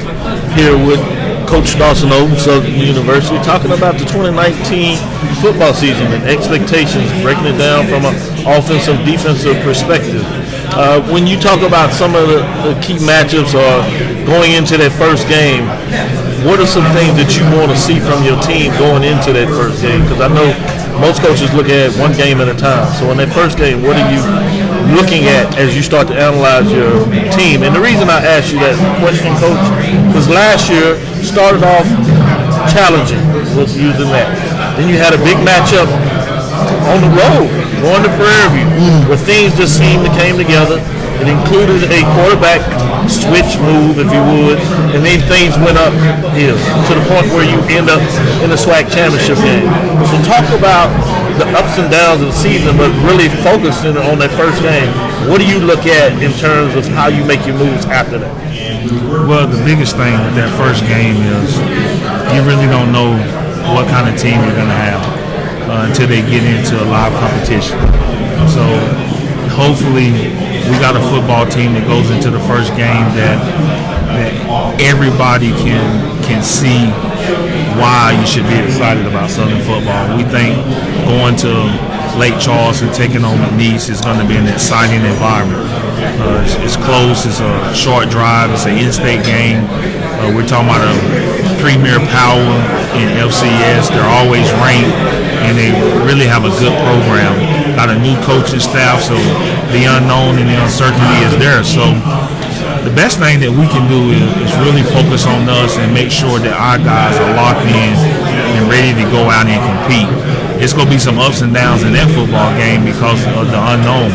But I think the experience will be able to help us and just get to that game healthy and coming out of that game healthy. I think at the beginning of the season, you don't want to beat your guys up in fall camp. You want to come out of fall camp healthy because the season is long by itself. So if we can get to that game healthy and get all our guys to the gate and ready to go, we got just as good as chances as anybody. So you had a follow-up question? Yeah, I mean, do you look at those early season matchups as really barometer games in terms of what it is you have this upcoming season? Well, I think it's out of conference, and it's a good out of conference opponent. So you can use it as a measuring stick of where you are, where would you like to be, and how do you go about getting there. I think at the end of the day, we're excited. I think our football team is eager to compete. They're very competitive. And we know we looked at the film, and I watched that championship film a lot of times, and you see some things that you could have done better as a coach. You see some things that players could have done better. At the end of the day, I never point fingers at them, and I'm quick to say it's some things I could have done better as well, guys. And we're a family. We end it together. We win together. We lose together. But I saw the hurt after that championship game. Now, what that's going to do with 2019, I don't know. I think that's why everybody eager to get to 2019. But playing McNeese is a standard that is a great measuring stick to see how you measure up out of conference. Playing TCU was a big difference. Yeah. You know, and I think this way we got a better gauge early in the year. And coming out of TCU and La Tech, you needed a bye week. You know, we didn't get the bye week until right before we played Prairie View. So I think you saw a fresher team. I think you saw a more focused team. And my thing is, I tell our team, we have the first half of the season, the second half of the season. Most of our conference games in the second half of the season. So the first half doesn't mean a whole lot. But you want to play well, you want to be competitive, you want to win. But we know once we get into conference play, that's what we're playing for. Certainly, this is Dr. Bill inside the HBCU Sports Lab with Mike Watson, Charles Bishop. Charles Bishop and I are on assignment here with Coach Austin Oden talking about the Southern University football program. I want to say thank you for your time, Coach. Always a pleasure interviewing and want to say to all the Jag fans out there that jumped on board to check you out. I love it when we get a chance to bring you on. They come in droves. It's a beautiful thing. So good luck on the season. Go Jags, as we say, breaking it down. I look forward to seeing what the Southern University Jaguars are going to do this season. Always a pleasure. Thank you guys for having me. Go Jags. Certainly. As we continue to move on, we'll line up more interviews. As you see, these coaches are coming in talking about their expectation, and you just don't quite know in a lot of ways in terms of what's going on there. I think we have. Oh yeah, Fred McNair. What's going on, man? Yes. Talk to me. Let's get it on. Let's get it on. Fred McNair, legendary in these parts, doing it on the field, and now found a way to do it off the field as the head coach of Allcorn State Braves. Multiple division championships, headed to the Celebration Bowl. In my opinion, you don't have to say this because it's on the record, Coach, a tough call didn't allow you to put yourself in a position to get out of there in a lot of ways with that win there. So, bringing it in there, certainly breaking it down in some ways as we get ready to give it to you. With that, Coach, tell us about the expectation this year. Just got off talking with Coach Odoms. In a lot of ways, both of you all in the same boat, because he talked about the disappointment of the SWAC championship game, but your teams and those young men have a disappointment, not necessarily because they won the SWAC championship game, but now you play for the Celebration Bowl, couldn't quite get it done there. So talk about what is the mindset coming from the offseason into the season? You know, the biggest thing is I think the kids realize that we didn't finish the product. We played a very extreme, great football game. I thought we was against A&T in the Celebration Bowl. We did some things that we could have been better at. It's not about a lot of time what the team do to us is what we do, and that come to a point to where we just didn't finish the product, and we had it out there, and it was there for us, and we didn't put the shine on that we needed. So come to that ending, and we had a lot of plays that we left out on the field. You go back and watch that game and see the things, the mistakes you made, the tackles you missed, the plays you could have made on offense, the play you could have caught a pass, or the run should have been for 40 yards instead of 2.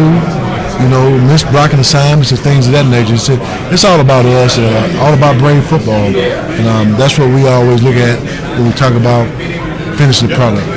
As we talk about it, as we've heard over the who wants to smoke. Who wants to smoke? So as we talk about that smoke in them parts, tell us a little bit, did that help in the offseason in terms of maintaining the focus of your football team? The biggest thing is too, these young men is very eager to get back on campus and start work. They was calling and talking about when we gonna come to summer school, you know, second session, you know, and that made me feel very good because these guys ready to get back to work because they know, you know, Noah said it best, you know, and at the end of the Celebration Bowl and the guy asked him a question and Noah just out of frustration said, man, we just lost the SWAC championship. How you think we feel? You know, Celebration Bowl, how you think we feel? That's right. You know, and so Noah is one of the leaders on our team, and you know, he's done a great job of maturing this past year with Pat White.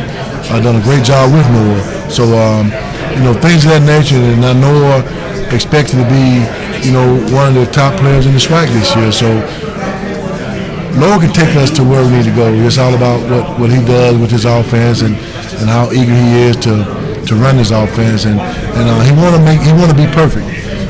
Mess up in practice, you know, he want to repeat that. He want to do it over. You know, he want to get everything right. So we're excited about Noah and Solomon as well. You know, he leads that defense. So we got a lot of things we got to cover, but we just got to get ready this off season leading up into camp. So Charles, Coach, and I have to ask this question. You guys are undoubtedly quarterback you, and being a former quarterback, what is the secret of success in terms of how you're able to turn quarterbacks out at a high level year in, year out? I mean, we're going from Gibbs to now Noah Johnson being one of the easily one of the most dynamic players in the conference. But what is this? What is the secret to success? You know, the biggest thing is I think the coaching point is that we always strive to say. When I was coaching quarterback with John Gibbs and with Norris Footman and now Noah Johnson, you know, be ready. You're only one play away. I mean, in the Southern game when John went down in Southern, Footman comes in, don't stop it, don't miss a beat. Right. You know, now Footman get hurt 2 years ago. Noah comes in, we don't miss a beat. So coaching quarterbacks is a very unique thing. Quarterback got to be tough, mentally and physically tough, and that's what we strive to when we recruit quarterbacks. Can this guy handle it? And I think Noah and all the quarterbacks that come before him have proven that they're the guys that run this university as a quarterback, and they want to be here. You know, so not at one point that a quarterback comes in and want to leave because they know they're going to have an opportunity to play and be very good at this university. We had Ashley Robinson on talking about Jackson State's fan base, but the world got an opportunity to see the reservation up close last year at the SWAC championship game. Talk about the football environment down there in Lorman, game day, big games. It is, I think, easily you have the 12th man in the conference with your family. Man, it's big time, man. Even now you speak about that, chills just run down. You know, we talk about the fan base that we have here at Allcorn State. They tremendous fan, not only on big games, you know, the non-conference game. They're going to come out, they're going to support the tailgating. It's the festivity that goes on during the course of that week, leads up until Saturday. You know, even the SWAC championship game, such a phenomenal venue that it was played there at our home, and the kids got a chance to experience something they never experienced before.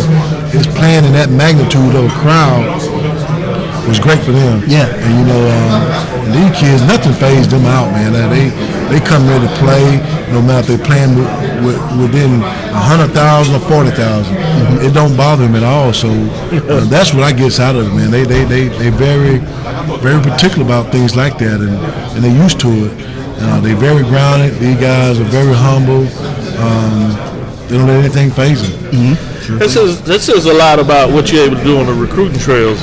Another off season, people in many rankings had y'all ranked number one, and if not number one, number two, and that's top 15, top 20 FCS overall, 1, 2 HBCUs, one up there in the SWAC in many people's eyes, 1 or 2 if not the number one spot.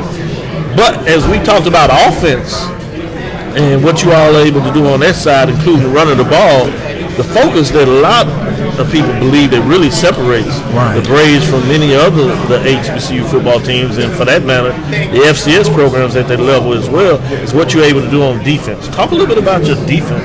I'll tell you what, I had Coach Thomas a couple years ago. He's the defense coordinator, and we went to Pine Bluff, and promoted Coach Thornton up to defensive coordinator and assistant coach, assistant head coach, and he's done a phenomenal job, man. I tell you, The next summer, exactly. I tell you what, man. You know, I try to keep everything within the university. I hate to bring other coaches in and break the chemistry of what we have that we already built.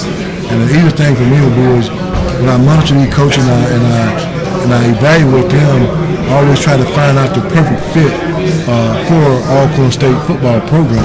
And Coach Thornton was the perfect fit. He's been a coordinator before. He coached linebackers at Allcorn State before, and now he's the defensive coordinator and doing a tremendous job of maintaining what he got. A stingy defense, relentless. They're gonna play fast, and you should see them at practice, man. They don't ever stop running. They don't ever stop running. So we take that in stride, and you know, the players that we recruit, good character players up to his standards. I let them recruit their players. I just sign off on them, of course, but they have to be great character kids to come to this program to play. And you know, and these kids, and they know. I was telling one of the guys in the room a while ago, sometimes I lose a lot of kids by telling them the truth than just trying to bring them in. I like that. Just tell them something they just want to hear. That's good. Right. You know, so I've lost a couple of players that way, some 3-star, 4-star kids. But I want them to understand when they come to Allcorn what they're getting themselves into. Right. Yes, indeed. It's a big deal in a lot of ways. It's paid off in terms of what you've been able to do on the field, and obviously, like we say, with the recruiting class. Anything, Coach, that we hadn't been asked that you want to make sure to share and tell about the football program? Touched all the basics, man, and I just hope that we just stay out there and continue to press on and have a winning season. You know, we play game by game and just have a winning season. Certainly, we look forward to following the Braves, following your continued success and the way that you go about doing this is commendable, and we want to thank you for representing the SWAC, literally coming through the SWAC and all the things as yourself and a family of the SWAC, and you continue to do that. So we just want to say thank you for doing that work. We really appreciate y'all. Thanks for having me. Yes, indeed. All right, good. Coach Fred McNair of the Allcorn State Braves. Who wants that smoke? Who wants to smoke? As they say around that part. His hands are so. Oh man, you can't tell it as we do that. Bring it on in here. Oh, look what we got here. Look what we found here. I've been waiting. I didn't think he loved us anymore. Oh, come on now. Coach Eric Dooley. Man, Spot the bomb. that's it. Let's go. And obviously the cleanest one of all those gentlemen here. Yeah, I know. Not a bad thing, not a bad thing. And then your players follow up under their leadership. Yeah. And what I liked about it is you could tell they were very comfortable about it. Looking good, feeling good. You gotta lead by example. I like it. So this is Coach Eric Dooley, Prairie View A&M University football coach, here at the SWAC football media day, and we're in Birmingham, Alabama, getting ready for another exciting season. With that, Coach, tell us a little bit about the off season and what folks can be prepared about the Prairie View A&M University. Well, good morning, and thanks for having me. Just seeing the off season and the direction that we're going, the guys are working extremely hard, and that goes without saying. Probably every team in the conference saying that their guys are working hard, but I know that our guys are putting in some work, and they understand what's going to take place. But I'm very excited about this year right here, being a year up under our belt, having a system offensively, defensively, as well as special teams. So, I cannot not say it. Only thing we can just say right now is spot it. Started off right, spot the ball. Yes, indeed. Let's go. With that thought, one thing I do want to talk about then is in terms of last season and what you were doing in the off season with the weight program. Student athletes talk a little bit about coach and what you're able to do, and I know one thing that you want to do is your program and the players become more physical. And so talk about how you feel that is coming along, particularly with the conditioning and all-season workout program. Well, I'm extremely pleased with our head and our strength and conditioning coach, Nathaniel Leonard. He does an excellent job. He has that passion for it. A lot of times you get individuals that did not come from that school and and they don't treat it as if it's their own. But when you talk about Coach Leonard, his heart and soul is in it. Right now, it's no doubt in my mind, if I cut him, I'm only looking for, we get one type of blood, but I'm looking for two colors. Purple and gold is going to come out when you cut Coach Leonard. And that's what we're looking for, to have the passion and understand the pride of Prairie View A&M University. So I'm extremely excited about what he's brought to the table and what he's doing our young men, and our young men has bought in. When you walk and see those guys walk around, you can see the body has changed within 1 year. So I'm excited. No doubt about it. I seen that, and I looked behind me. I kind of got nervous for a minute here. They look every bit of the part. They talk about getting off the bus or getting off the plane. You certainly look quality in many facets. With that, Charles, I'm going to let you follow up with a question. Sure thing. Coach, in taking a look at last season, and I was curious, going into the 2019 season, how do you, keep from plateauing too soon? I mean, in terms of the way the season sort of ended last year, you guys really jumped out the gate really, really hot. But just looking at this upcoming season, what is it that Prairie View needs to do to kind of get over the hump, if you will? Well, let me say this here. I don't want to change getting out of the gate. We're gonna get out of the gate. We got to continue to get out of the gate. But I thought what we had to do, we had to go build some depth. And I thought we went out during the off season for recruiting time and built some depth. We brought some mature guys in that can help us sustain throughout the whole year. It's a long season for everyone, and we had some games that tested us earlier. So the biggest part of it, when I look at it, is just getting the depth, quality depth. And I thought we did that. We had depth on our team already, but you can have that depth, and if those guys are not ready to perform, then you have no depth. But now those guys are ready to perform, and when we went out and got some more guys, so the depth is there, and now we're just ready to play some football. Coach, looking at your September slate of games, you easily, I think, have the toughest September that I've seen from a football standpoint. But what is it that you have to do to really, like you mentioned, come out the gate hot in terms of taking on these teams? You take a look, you have Labor Day Class at Texas Southern, then UH, Nickel State, that is always a tough foe in FCS, and then Grambling, and then follow that up with Southern. What is it that the Panthers need to do to really come out the gate really hot? Well, first let me say that, because I kind of got the schedule on the memory base. Before Grambling, we got Allcorn, who was September 21st. Absolutely. Right, correct. So we have some battles coming out, but you know what? It's challenging, and it should be that way. I mean, the SWAC should be competitive. I don't think you should go into the season thinking that you're going to have a week that you don't have to go out and compete and go play 100. So it really doesn't matter how the schedule line up. We're just going to be prepared and play. But we definitely want to get off to a fast start and just sustain it throughout the whole year now. No doubt. Let's talk a little bit about the offensive side of the ball. Obviously, the one thing you want to do is spot the ball. But talk about what are some things fans and people that are interested in the SWAC football can look forward to. I think we're going to play some exciting brand of football. I think it's going to be a brand of football that fans going to enjoy coming out. I don't enjoy a 45-46 game because we won the game, but that's not enjoyment to me. Right now, we got to shore up our defense, be better so that we can stop the pass and the run. Of course, we got to be a lot more better on.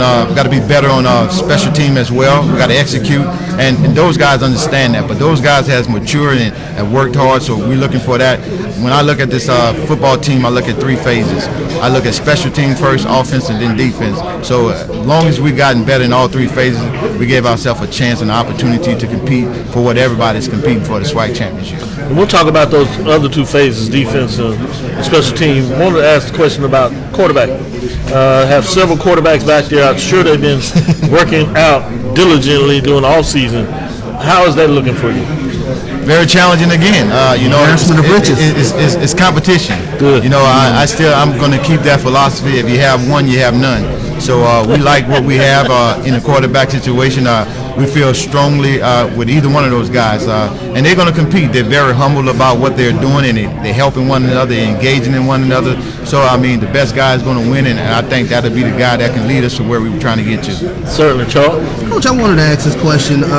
in terms, and this is something that has really excited fans over the past 4 or 5 years, is getting players in the transfer portal that it might have come from Power 5 programs. It's always exciting when you see somebody kind of look at your program that kind of comes from a Power 5 program. But talk about the process of kind of ingratiating that player into your program at the FCS level.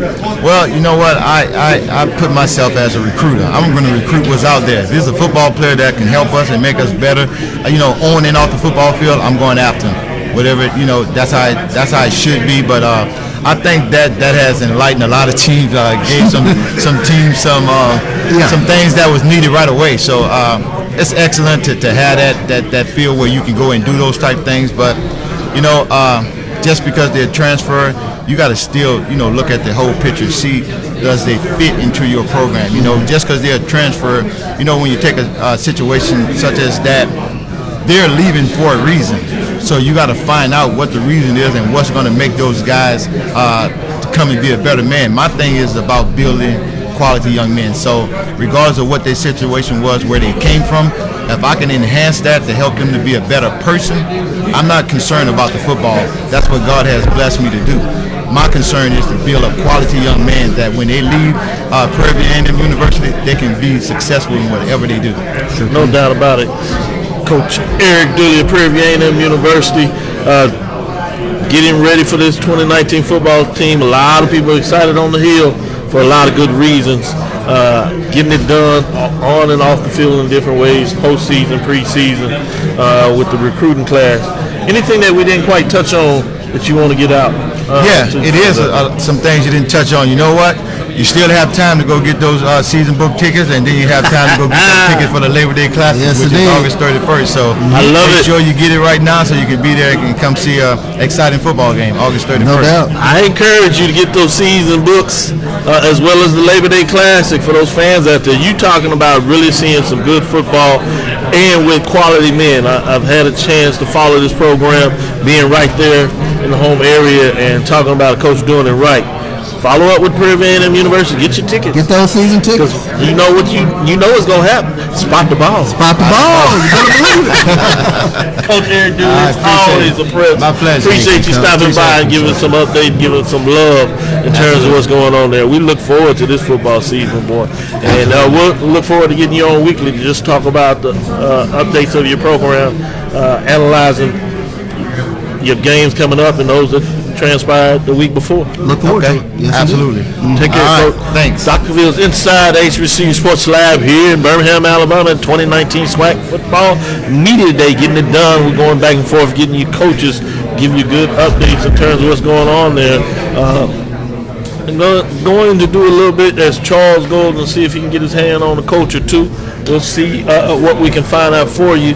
Looking to get Coach Maynard, Broderick Favre, see if we can get some of these coaches in here in terms of what's going on there. Coach Il Healy is out here talking a little bit, so we'll see if we can sneak him in here for a moment. And bring it out here. Looks like we've landed another good one. Coach Donald Il Healy coming to the table. Now you know you got it going on when you're talking about the Gump in Montgomery, Coach Donald Hill Ely. No, please do. Make yourself comfortable. Put this down. I don't want to knock my coffee over. No, we don't want to do that for you. We want to make sure that you say that we treat you right, Coach. I don't know. We're going to see in a minute.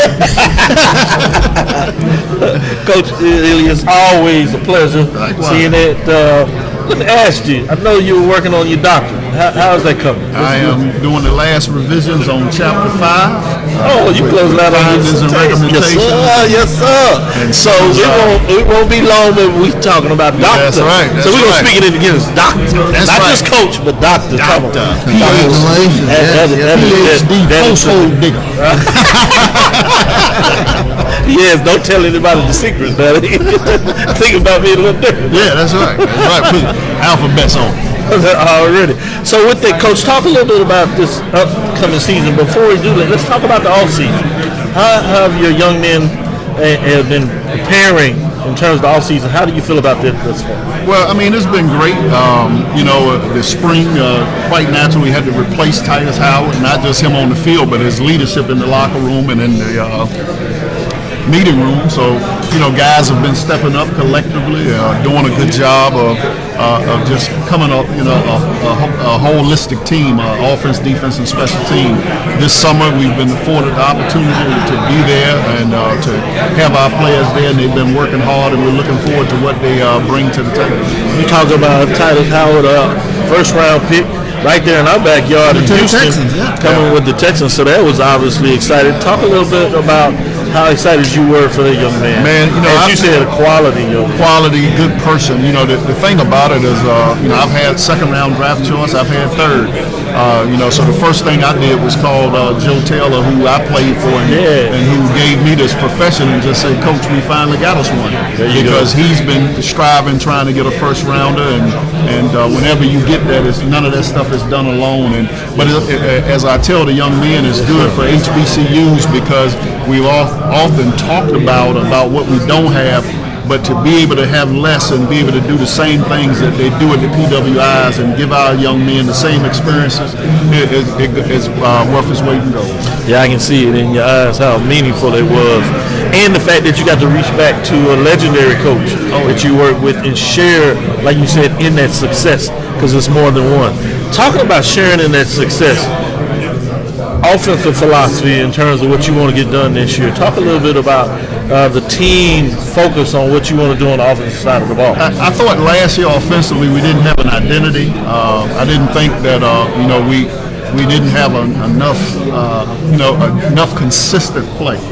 So we changed the offensive staff. As I shared before, it's just like at a horse race. If you're not going to change the horse, you got to change the jockey. So, we had to change up who riding it because we couldn't get no new horses. Right. So now, that's good. So now we're real good. So now, we're going to create a philosophy from what they do well, and by hiring Joe Blackwell, who's a seasoned HBCU guy, and and letting him put the talent in the right place. So we also hired Gary Harrell, the former coach of Howard. Yeah. So we got a wealth of experience of guys that know what's going on, and then we just have to put it together offensively. No doubt about it. With that, let me let Charles follow up.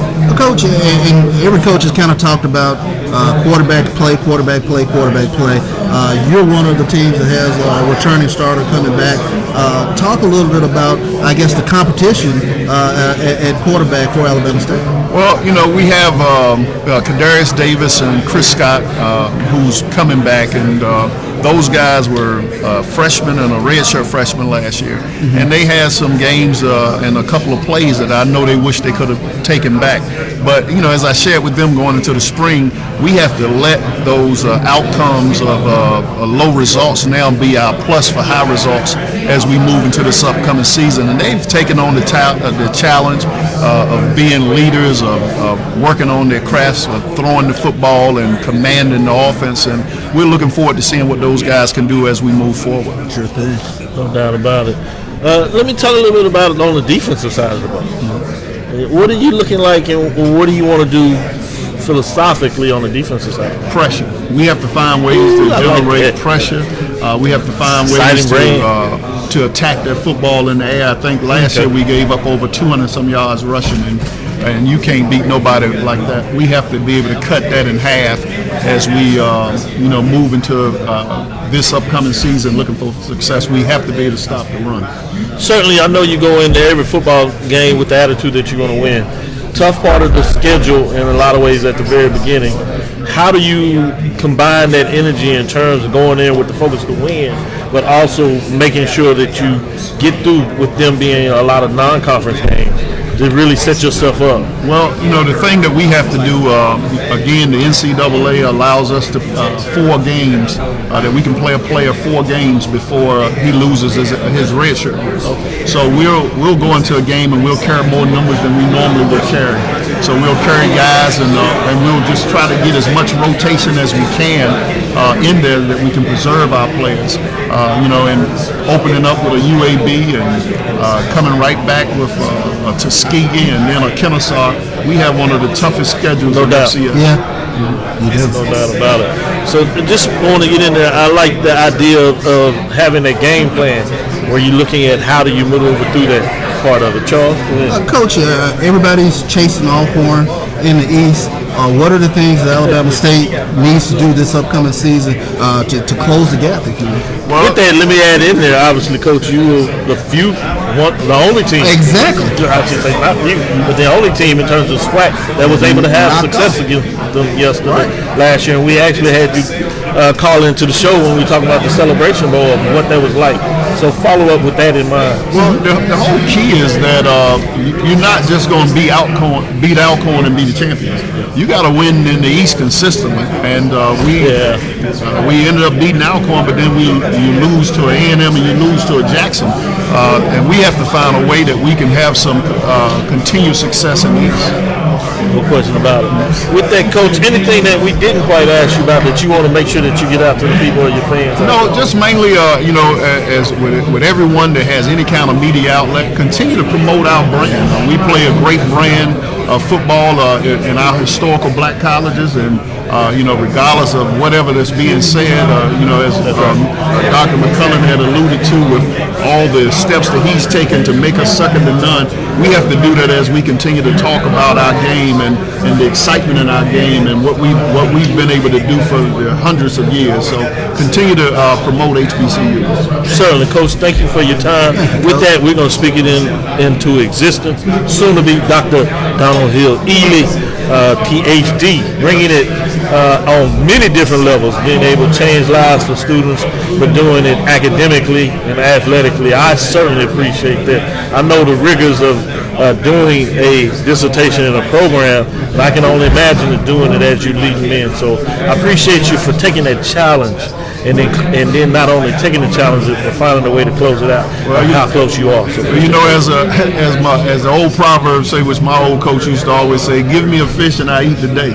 Teach me to fish and I eat for a lifetime." And that's what I plan on doing for my young man. So I appreciate it. Always a pleasure. Likewise, my brother. Good job. Appreciate it. No doubt. Obviously, when you're in the Houston area. Oh yes, sir. Papa Dog. 5 o'clock. Yes, sir. That's pretty good. Man. Dr. Bill's inside the HBCU Sports Lab here in Birmingham, Alabama, 2019 with the Football Media Day. Speaking with Coach Donald Hill Ely, giving you some breakdown on the Alabama State Hornets as they prepare for 2019 season, as they want to move on up and make a shot at the SWAC championship. Yes, indeed. Got to get there, baby. Got to get there. I love it. Thank you again, Coach. No doubt. With that, we're going to allow Charles to talk about the second team. Well, we'll hold up on that. We have Coach Bradley Fobbs, Grambling State University, so we'll let him jump in here, and we'll get that interview as he was patiently waiting. Thank you again, Coach. And so we'll do that as you're ready here. Do that as he's finishing up here with Coach. Man, why I gotta follow this guy all the time? He's setting you up. How y'all doing? Y'all doing well? Good to see y'all, man. Good to see you again. Yeah, man. Coach Bradley Fobbs, Grambling State University. Yeah, we're certainly. Y'all gotta bring me some good luck, man. We'll do that. I can take this off. Yeah, you pull this out there so you see I'm not a singer, huh? No doubt about it. Talk a little bit about this off season. Well, I tell you, this off season has been a different off season, for us. Me physically, I had to kind of go through a back procedure of my own to kind of get myself back right. So I'm excited that turned out successful. But then also, we've been very, very pleased with our players and their approach to the off season and the spring semester and also the summer because they're chomping at the bit to get back on the field. We feel we left a lot out there.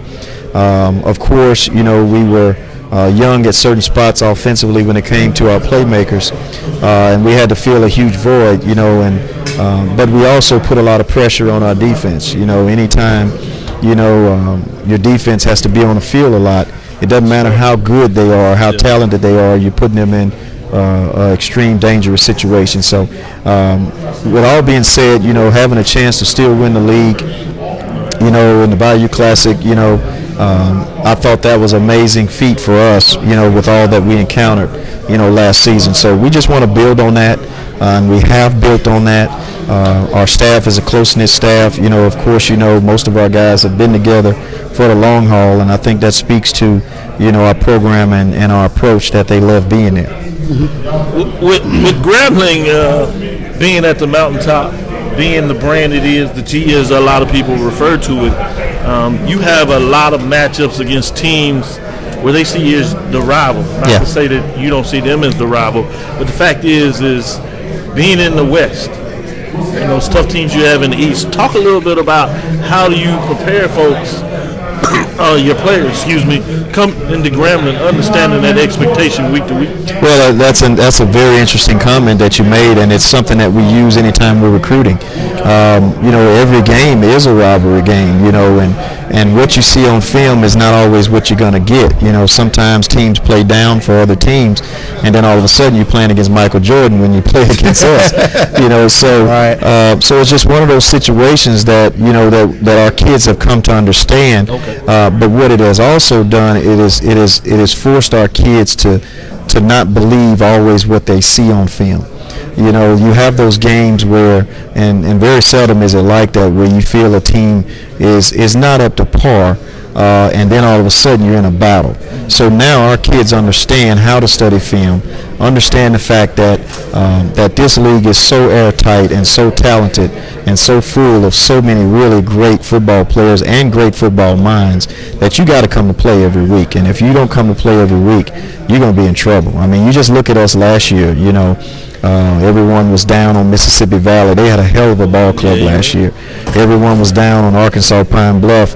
They had a hell of a ball club, and they played us tough last year. So from top to bottom, when it comes to the coaches, the players, everybody involved, you better bring your A game on, and you're going to be in for a war. Yes, indeed. No doubt about it. Please, Charles. Coach, I wanted to ask, and you kind of touched on a little bit about the inexperience at the playmaker position.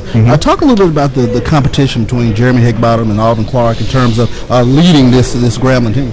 Well, I'll tell you, there's another name in there, Charles Wright. Charles Wright as well.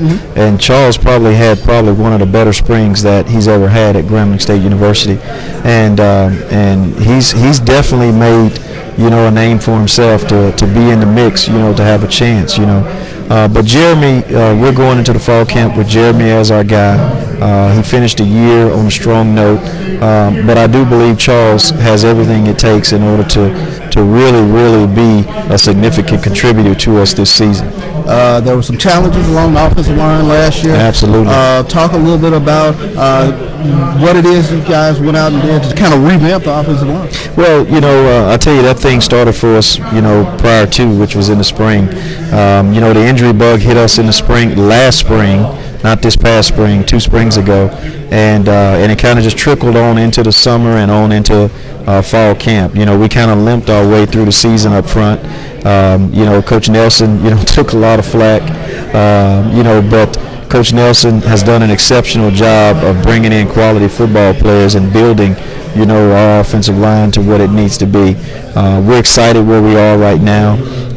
He's done an exceptional job of really, really making those guys extremely better, but then also adding, a number of really good players that can come in and play right away. So with the emergence of those guys and bringing William Waddell back, who was injured for most of the year last year, that's going to help.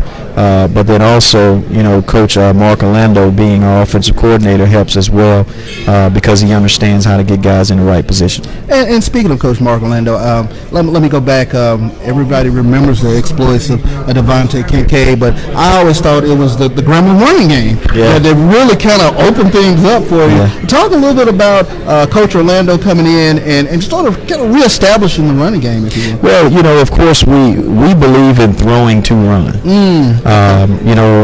In the past, it's always been run to throw. Run the football, they come up, play action pass, throw it deep. Well, our approach is a little different. We have several playmakers on the outside, and and we want to try to stretch you as much as we possibly can vertically as well as horizontally to really force you to cover a lot of ground. And then once we do that, then we run the football to win the football game. I see.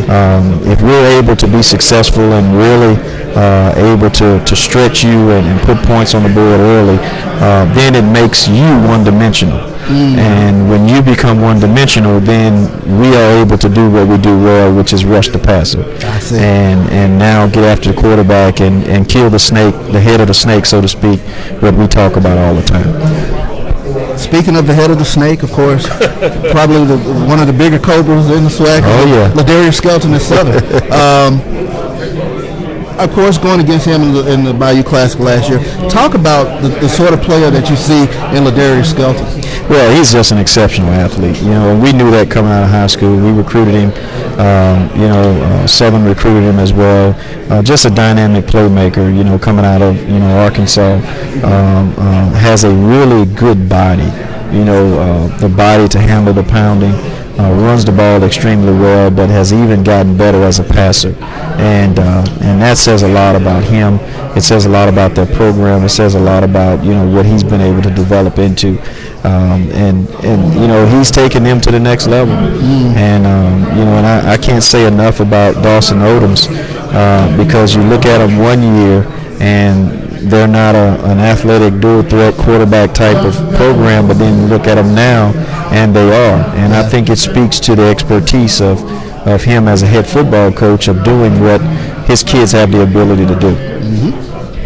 Certainly, we talked a little bit about offense, defensive side of the ball there, and Grambling, but let's go a little bit more in terms of that micro vision. How do you manage expectations in terms of the overall season with the outside voices that talk about Grambling because it is that iconic brand? Well, for us, our expectations are always greater than anyone else. I love it. And as a program, Great point. For us, we want to win a championship every year. We want to win every football game. Now, reality, that's not going to happen, but that's what we strive to do. So there's really no one that can say anything that can shock us into being in a situation where, well, that's too much for us. Our kids, when they come into our program, they believe that they're coming there to win championships. No doubt about it. And that's just what it's about, and that's what our program has always been about, regardless of who the coach has been and who the players have been. Very, very, very true. With that, great place to end it in terms of championships. But with that, is anything that I didn't ask you or we didn't ask you that you want to get out to the fans? Well, I'll tell you what's big is the conference championship being played at the number 1 seed. Yeah. I just think that's huge. I think it's huge for our conference. It helps us keep our money in house. The money that we generate, we should keep. And then also, having the opportunity to play in a venue where you're going to fill up the stadium is huge. It doesn't make sense to rent out a facility and play in a venue that you can't fill up, because that means you can't pay for it. So I think it's big, for our league and for Dr. McClendon. I think he's done an exceptional job at leading, our conference, and he's the standard, I believe, for a commissioner of a league, and he was definitely the right choice, and he's going to do an exceptional job in this conference of taking us to the next level. Certainly agree with you there. Here, Dr. Cavill's inside the HBCU Sports Lab with Roderick Fogg, head football coach of Grambling State University. Grambling giving us some insight about his program, the conference, and the conference leadership. Thank you for sharing that great information. Glad to be here, man. Enjoy it. Good to see y'all again, man. Indeed. Y'all get younger every time I see y'all, man. What are y'all eating, man? That's the problem. That's the issue. Yeah, man. Thank y'all, man, so much, man. Appreciate it. All pleasure. All right, thank you. Dr. Cavill's inside the HBCU Sports Lab as we continue to give you updates and highlights from 2019 SWAC Football Media Day here in Birmingham, Alabama. We'll continue to update you with some of these great coaches as they give you information about how they're excited about their 2019 season. With that, we'll bring the next coach in. I'm going to take a quick one and then let Charles start us off, and I'll come back in. Sure thing. We got Coach Vincent Dancy coming in with us. Come on in, Coach. Coach Vincent Dancy here with Dr. Cavilles inside the HBCU Sports Lab here from SWAC Media Day 2019. Coach, welcome to the show again. Definitely want to start off by asking, tell us a little bit about this Valley program and what we can look forward to seeing this year.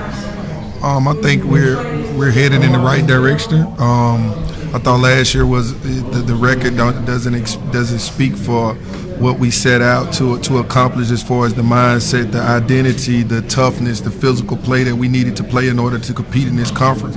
But I thought we did that, and I thought we established that last year. We just didn't finish some of those games. But overall, just looking for consistency and consistency offensively and being able to stop the run defensively, that's one of our biggest goals. You brought a young man here who sort of reminds me of you in your playing days, and Tracy Tompkins. Talk a little bit about what he brings to this Mississippi Valley defense. Oh, man, he brings that swagger that you want in and out your locker room, from the locker room to the practice field to the game. So, man, he's a great, tremendous player.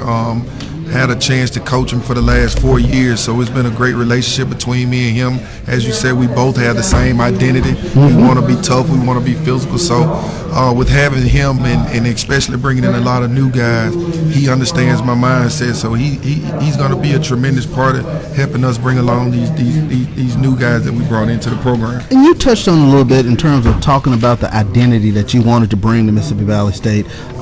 Talk about that again in terms of what it is that you're trying to establish within this program.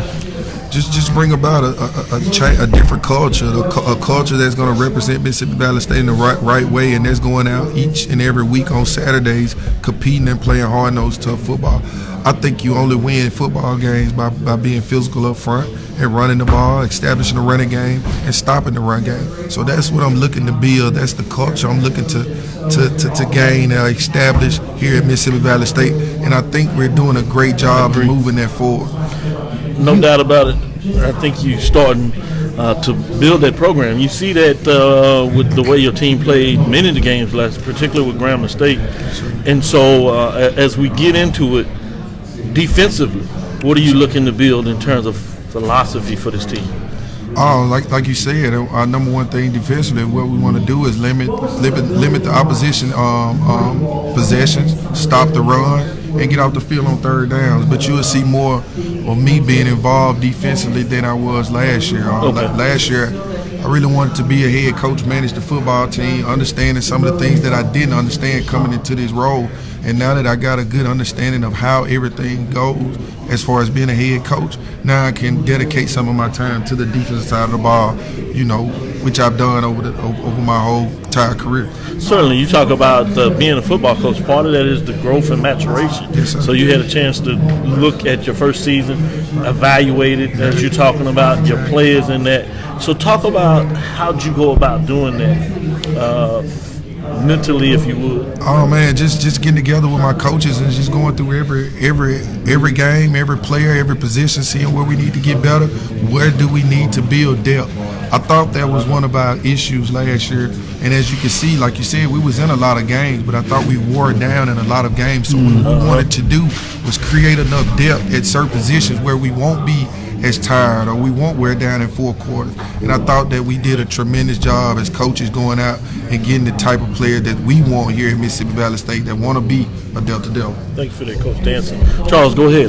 Yeah, and Coach, I know it's one game at a time, but you have a nationally televised game against your alma mater, Jackson State. They come to Itabena this year. Talk about the campus environment when Jackson State comes to play Mississippi Valley. It's gonna be on. It's gonna be a very festive environment. You can bet your boots that it's gonna be a packed house and smoking grills everywhere. But I think it's gonna be a great game. It's a great rivalry, as you know. Been a great rivalry, before I was even born. And the best part about it, man, we got an '84 legend back in the house, and that's Coach Todd to help us to help us around the place, to coach the quarterbacks. Not only coach the quarterbacks, like I told him, it's bigger than just the football aspect of it. It's a man with integrity that's coming in and showing these guys that, hey, I've been here. I've done it at a high level here. And this is what you have to do in order to do it at a high level. So he's going to bring a lot of that back. But man, it's going to be fun. And I was just talking to a guy about, the in-state rivalries, how those games are so important. They're so important because you want to win those games, because you want to gain advantage in the recruit factor. You want to win those games because you have to win those games on the East to be competitive to go to the championship. So those games bring a lot to the table for us, not only being a rival, but just being an in-state team. Mm-hmm. Yeah, great point. When you break down all the factors associated with certain matchups. So give us a little more in terms of what is going on behind the scenes at Mississippi Valley State to help you put this team in position to take that next step. Oh man, I think we got a tremendous athletic director in Dianthea Ford Key. What she's been doing in order to enhance the program. She's opened the pocketbook a little bit in order for us to go out and be able to recruit. Bring in 49 new guys. She was able to, allow me to be me. She understands that now you got 1 year behind you. Now it's time for you to just take over and do you. And I think that she has my back in that aspect. And she's just a tremendous lady, and I love working for her. No question about that. Just talk about, from a bigger perspective, if you would, the fact that you had the MEAC SWAC Challenge, the Celebration Bowl, all the television, new commissioner. As a coach and what you're seeing in your experience of playing in the league, obviously, where do you think the SWAC is headed overall? I think it's moving to a great direction. I think Dr. McCullough is doing a wonderful job of what he's trying to do with our conference. As you know, he's been in this conference as well. He's raised in this conference. A guy from Jackson, Mississippi, as you know, that's going to take this conference to new heights. And just talking about the Celebration Bowl, man, what a tremendous job for us to be able to even if you're not even in it, to be able to say that you have a bowl game, and now that you're on ESPN, every that comes on in every family station in every household, to just say you're a part of that, man, it just means a lot to me, because I've been in this conference 16 years as a player, as a coach, and we never had this ability, this stage that we're now being put on to show your talent, and not only is it good for the conference, but it's good for our young men, our young student athletes, to be put on a pedestal with every other university in the country. Man, that's great, man, and I think we're doing a great job. I think we're doing an outstanding job of moving it forward to bowl games. You have the Celebration Bowl, and you have the MEAC SWAC Challenge, man, and Jackson State got to go out and represent us in that as well. And it's good to see that all coaches can come together and all teams can pull together for one game, and that's the MEAC SWAC Challenge, and we would love to have that game, man. Yes, indeed. Well said, Coach Dancy, Vincent Dancy, Mississippi Valley State, talking about building this program and building it not in a quick fix, but in my opinion, in the right way. And you see the players believing into it. Yes, I just want to say thank you for your time. Anything that we didn't get an opportunity to ask you that you want to get out there? Season tickets on sale. Season tickets, of course. Go get those season tickets. And look forward to a great year for the Delta Devils. Coach Dancy, the pride of Sugar Lock. Yes, sir. There you go. I can say it, exactly. I know the area. Charles showing out a little bit, I tell you. With that, that's Dr. Mills inside the HBCU Sports Lab with Mike Washington, Charles Bishop. Just giving you a little love from Coach Vincent Dancy, talking about the Delta Devils of Mississippi Valley State in this 2019, as we look at the SWAC Football Media Day here in Birmingham. 2019, we'll be continuing giving you some more interviews with coaches and players. Just want to say thanks, Coach. Yes, sir. Thank you, guys, and thank you for everything you do for HBCUs. If it weren't for you guys and a lot of more people around, we wouldn't have the spotlight that we have, man, if it wasn't for you guys putting us out like this. So I really appreciate it. Whenever you're in Houston, look us up. We're going to call you and get you back on during the season. Yes, sir. So you can talk about some of those big wins that you get. Yes, I got you. I don't come to Houston this year. The closest I get is Beaumont, Texas. We play Lamar. That's right. Game. That's right. But Texas That's Southern, right. we got them at home this year. But Good I deal. look forward to you guys. We will be reaching out. Yes, sir. We'll be reaching out. Yes, sir. We're going to talk about that Yes, matchup. Yes, They go sir. down. Appreciate you guys. All right. No Thank doubt. you. See if we can get Coach Cornell Maynard to come over here and give us a little coach. If you would, please. Coach Cornell Maynard. Man, I tell you, now I missed this opportunity last year, and so I'm excited. Coach Maynard, you may not remember, but you had an opportunity to interview for Texas Southern University job a couple of years ago, and I was fascinated just about your approach to the game. As an analyst, I'm not supposed to really be a fan in that perspective, but I've been following you certainly since you were Winston-Salem State championship run you did at the Division II, going up to Hampton, and just really excited to meet what you bring to a football program. So I'm excited about this interview. Welcome, Coach. Appreciate it. Has you more comfortable. Again, those kind of Alabama A&M football. Got off to an exciting season last year. Many people see the trajectory, at least I do, going upwards. So talk a little bit about the offseason coming into the season. What has been done? Well, the guys been working hard. You know, they had a little success last year with a winning season and 5-2 in the conference, and so now they're starting to believe and buy in and do all the little things, and it all starts in the off season. And we had probably 80 guys here this summer. You know, getting some more hours to make sure they stay on pace to graduate with APR, and then working out with the strength and conditioning coach in the weight room and on the football field on 7-on-7. And Akil Glass kind of headed that up and make sure he got all those guys out there.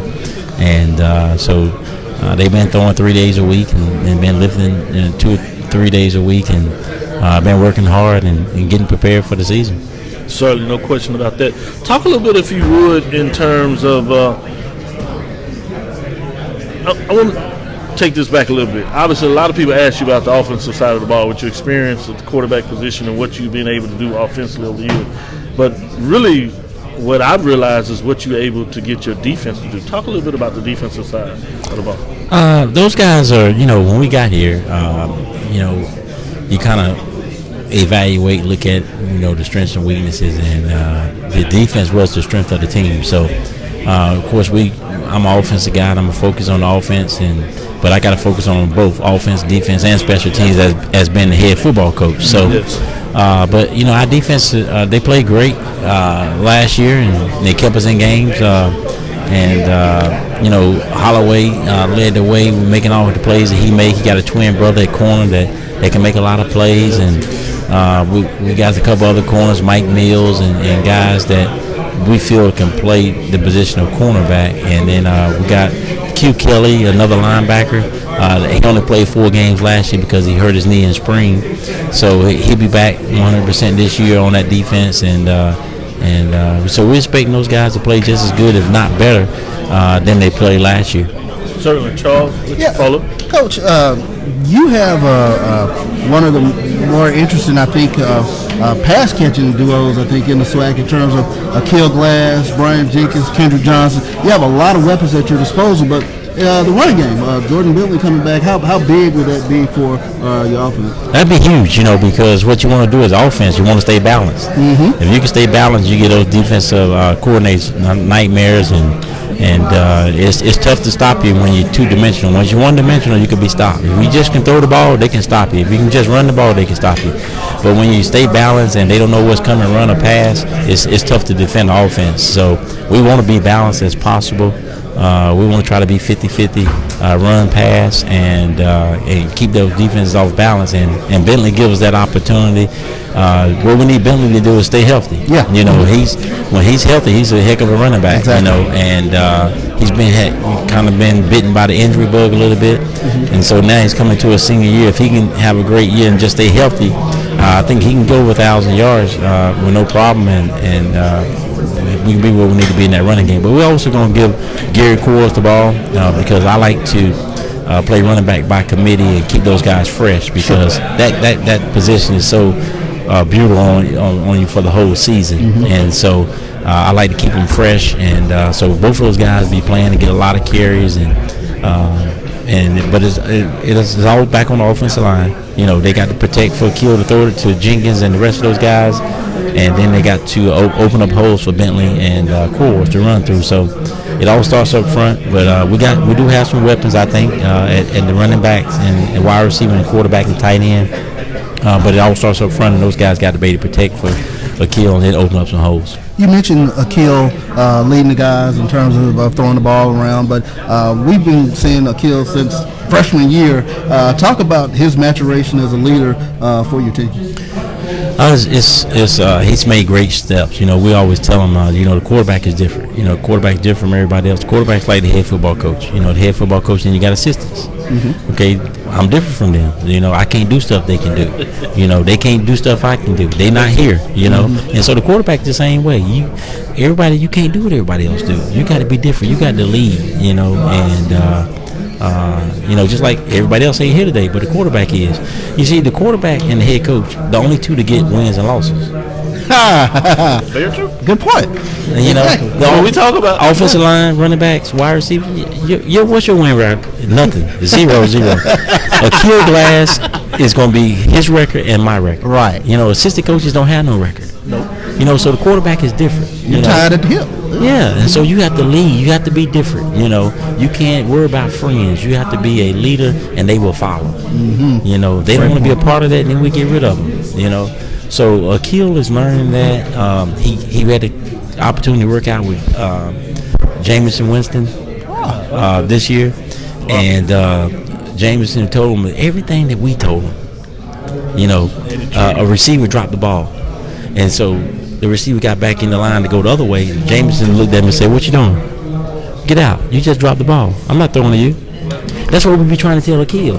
Hold these guys accountable, man. You got to say something to them. I can't be the one to say something to them all the time. You got to say, man, now you just dropped the ball. You ran the wrong route. Get out. I'm not throwing you the ball. Learn your plays. You know, catch the ball. You know, and so that's what he's learning now. That everything that we've been teaching him and telling him. Winston told him the same thing. Gotcha. You know, he stayed out the extra on his footwork 30 minutes after they finished and just did footwork. And so now Akil understands how important the footwork is that we be doing, and that it ain't just be doing. You know, so he learned a valuable lesson throwing with him, and you know he gave him some great advice, and you know he had a great season. He was, I think he threw 4 touchdown passes and 12 interceptions his freshman year. And then last year, he turned that totally around and threw maybe 20 touchdown passes and 10 interceptions or 12 interceptions, something like that.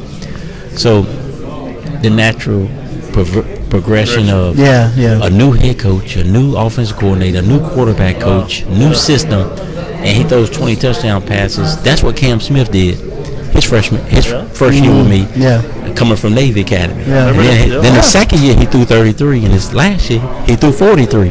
So hopefully Akil, now he's in the second year of the system, that he can make that same type jump, and with the weapons that we have around him, he can get in the 30s touchdown passes this year, and then by his senior year, of course, he can get in the 40s. And if he can do that, then we should have somewhere near the same type of success that we had at Winston-Salem State. Sure thing. Because you got a quarterback, you got a chance. Yes, indeed. Coach, I know they pay you to do that, so I don't know how much you'll let us get into that, the secrets of that sauce, if you would, and talk about that. But what particular things are you able to do at your programs that allows your teams, particularly from the offensive quarterback position, to take that proverbial next step, to have that growth, to have that type of success on the offensive side of the ball? Well, it's I always tell people it's not rocket science. It's very simple. Play to your strengths, defense weaknesses. So we don't ask Akil to do anything he can't do. You know, we the plays he like to run, he runs well. He understands. Those are the plays we call. You know, and now he's not confused. He's not thinking out there. He knows exactly where to go with the football, and so now his success rate will be higher. You know, I think these coaches worried about the defensive coordinators, and they want to do motion, and they want to do this formation, and they want to do this play and do that play. But your quarterback don't understand all of that, and so he's confused, and he's playing slow. Yeah. And so you got all these formations, and you got this and that, but nice. your players don't understand. So the key is to get your players to understand the game the way you understand the game. If my quarterback understand the defense when he see it the same way I see it, now we got something. And that's the key. That's what you got to get your players to understand, to see the game the way the coaches see the game. But once they start seeing the game the way the coaches see the game, it slows down. Yeah. The game slows down now.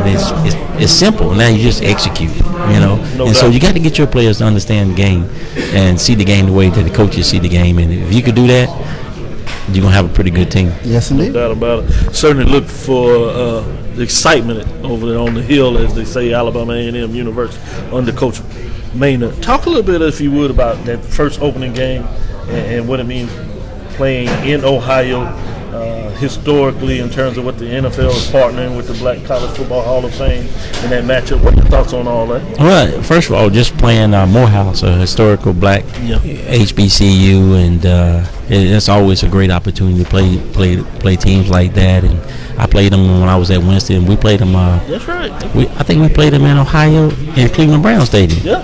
Yeah, that's right. Yeah, so now we're back in Cleveland again. That's the only place we can play them guys.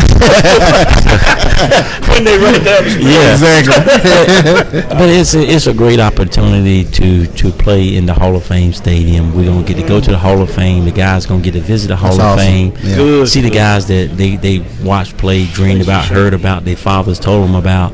Walter Payton, Earl Campbell. You know what I'm saying? Doug Williams. All the famous, all the Jerry Rice, and so all these guys played in the SWAC, just like you did. So if they did it, you can do it. So it's a great opportunity for them not only get to see the Hall of Fame, but get to see the guys that came and walked in their shoes. John Stallworth, played right at Alabama A&M. So it's just a great opportunity for these guys, and a lot of them wouldn't have opportunity to go to the Hall of Fame if it wasn't for us playing there this year. So that's another thing that with HBCUs and me, be part of my job is anytime we get an opportunity to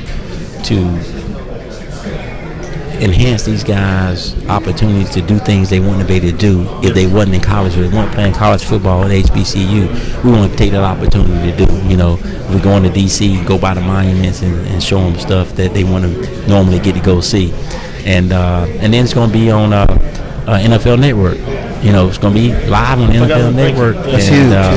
I think it'll be on ESPN3, delayed, I believe, but it's going to be on NFL Network, and what else you want? Exactly. Nothing else that I want. But to watch it, I wish I could be there.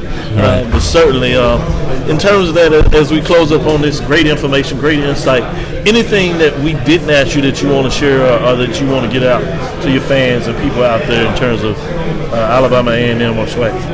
Well, no, it's just Alabama A&M is a great place to be. I'm fortunate and blessed to be the head football coach there and be in the SWAC, where football means so much, and lead all the FCS in attendance. You got great fans support, and not only that, they're knowledgeable fans of the football game, and so I'm just thrilled and blessed and honored to be coaching in the SWAC now, and try to get my team up there with the Allcorns, Gramblings, and Southerns of the world, and play for some SWAC championships and represent us in the Celebration Bowl. And like the commission said, we got to win it this year. So I would love for us to be there representing and win the Celebration Bowl. Yes, indeed. No doubt about it. Thank you, Coach. All right, thank you. As it gets spread, I'm fully sure that he certainly will make a run and get that done, as you've seen his historic past with that. Thank you for your time, Coach, as we look at SWAC Football Media Day 2019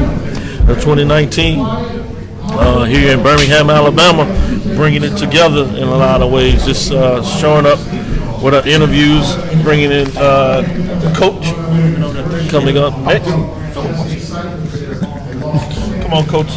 Let's set you up and everything. Okay. Coach John Hendrick, welcome to Dr. Cabil's Inside the HBCU Sports Lab. Pull this up. Good to be here. Good to be here. Yeah, excited about this coach. Jackson State named head coach this offseason, coming into this big season. Dr. Ville's inside the HBCU Sports Lab.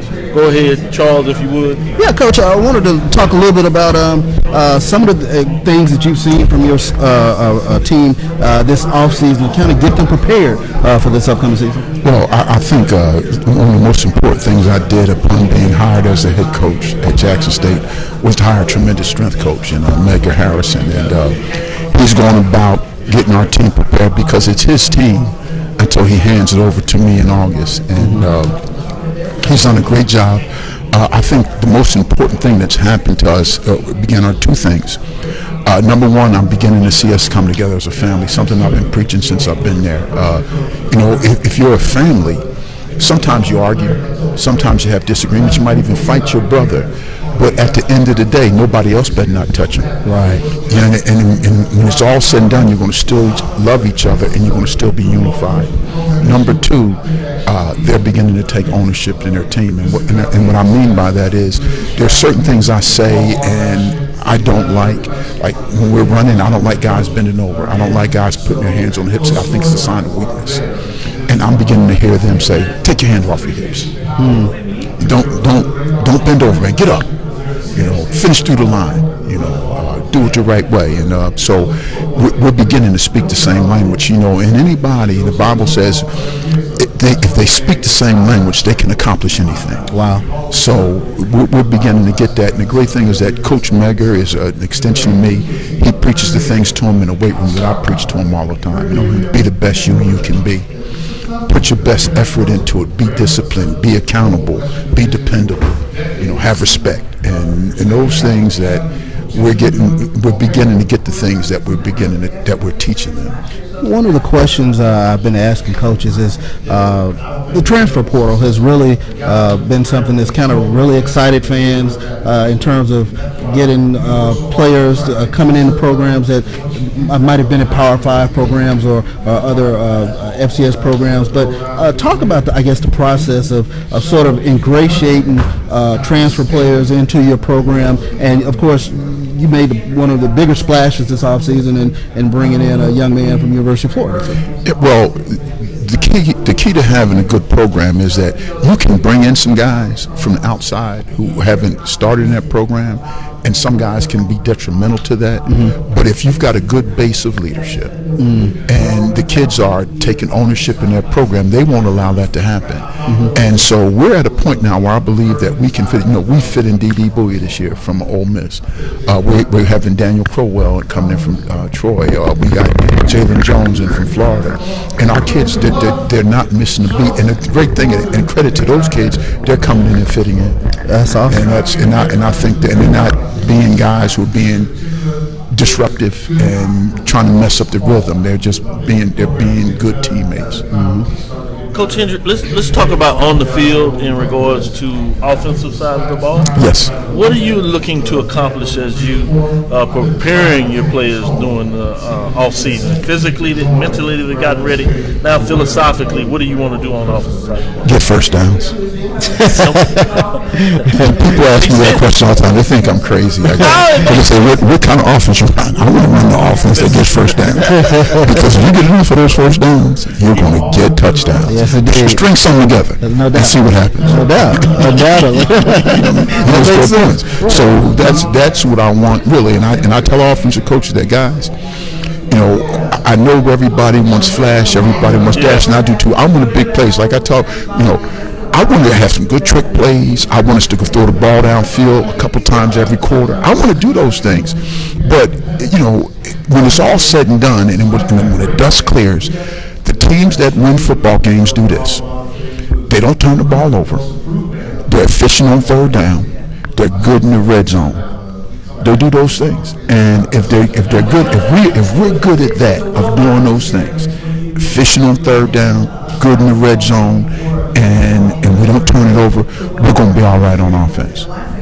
So I imagine on the defensive side of the ball, you want to stop. I was about to say, I can only imagine. Get some turnovers. Stop on third down, turn the ball over.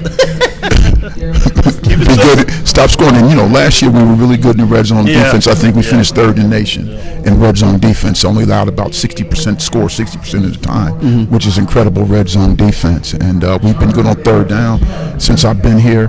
And the one thing that we haven't done good enough to me is turn the ball over on defense, and we need to be better at that. And we will preach that even more. And then the fourth thing I didn't cover is run the football on offense and stop the run on defense. Let me ask this question. Are there players who have caught your eye this offseason? Well, our team has really, because I'm beginning to see guys push each other. We've got our guys who, we got CJ, we got Ponder, we got Keontae Hampton, and Ryan Thayard and CJ Holmes. Those guys are our guys who are good football players and have been good football players for us, but it's everybody else who's beginning to uptick. Like those third team guys. I think that's the thing. I'm beginning to see guys, even some of our walk-on kids, beginning to put that on top of the thing is really exciting to me. Sure thing. Yeah, I really like that overall philosophy in terms of how much you're energizing your team, talking about the team, and how you want them to support each other. Where does that come from? Well, I mean, it's just who I am. I'm a guy. Our kids will tell you, and I've told them, I don't feel good every day. But the one thing they're going to get out of me every day is a good, hard day's work. And they tell me, Coach, you always the same. I don't feel good. Some days I don't feel like it. But it's my job to be the same way every day. Bring energy, be excited about what I'm doing. And how could you not if you feel like you're working in the best profession in the world? I mean, I've done this for 37 years. To me, this is the best job in the world. I've had the opportunity to pour in kids' lives, and I tell people this. I've got kids, when they're not kids, they're grown men now, across every spectrum. And, I've got guys who are doctors who I've coached. I've got guys who are attorneys, who are dentists, who are teachers, who are coaches, guys who are accountants, and all of them. And for the most part, I've got guys that I've coached 30 years ago that I still talk to today. They'll call me and just say, hey, Coach, man, just checking up on you, seeing how you're doing. That's important, man. And they're good husbands, they're good fathers, they're good men in the community. And I always encourage all of them to get back to university when you get done. No doubt. I think that's important. Very important. No doubt. I certainly would agree with you. No Extremely important, and I'm sure those administrators at those institutions really appreciate exactly that you make that time. Go ahead. Quick question in terms of Jackson State will be featured on quite a few television games this upcoming season. Any added pressure on the program in terms of just exposure that you're going to be getting? Well, this is the one thing that's always true about football. The ball's oblong. They want to turn on the lights, and you got to kick it off, and you got to play the game between the white lines. That will never change. So whether there's TV cameras or not, we still got to go and prepare and play the very best football game that we can possibly play, and we will do that every week. Sure thing. No doubt about it. With that, Coach, know we come into a close of the SWAC Football Media Day, and it was really a pleasure to get you over here as you start out with the 2019 season football program, really sharing your philosophy. And I could tell why when you were introduced as a football coach, just the support you got with your players. I think that says something and meant something, and it really resonated with me. Now I get to, in a lot of ways, not just see it, I get to feel it and kind of touch it, and I see why. And so I just want to say congratulations to you. And is anything that you want to share? Well, I tell our people, the Jackson State fan base is an incredible fan base. And, they're hungry. And it would really do my heart good for us to give them success that they're hungering and thirsting for. And so that's what we're going to setting ourselves out about doing. And then hopefully everything that we envision will happen. That's awesome. No doubt about it. Kicks off the season I'll take it. in Atlanta in the MEAC SWAC celebration. In the MEAC SWAC challenge, I should say, as Jackson State Tigers take on Bethune-Cookman Wildcats. And we'll be there to watch Jackson State get it done. No doubt. Our goals, we're starting in Atlanta. Pray to God that we end there. Yes, indeed. I like yes, sir. Go Tigers. Thank you, folks, so much. Thank you. Dr. Bills inside the HBCU Sports Lot.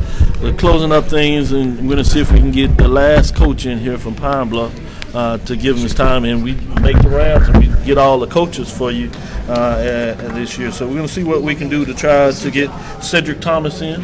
As we're doing that, let me close out on the preseason second team.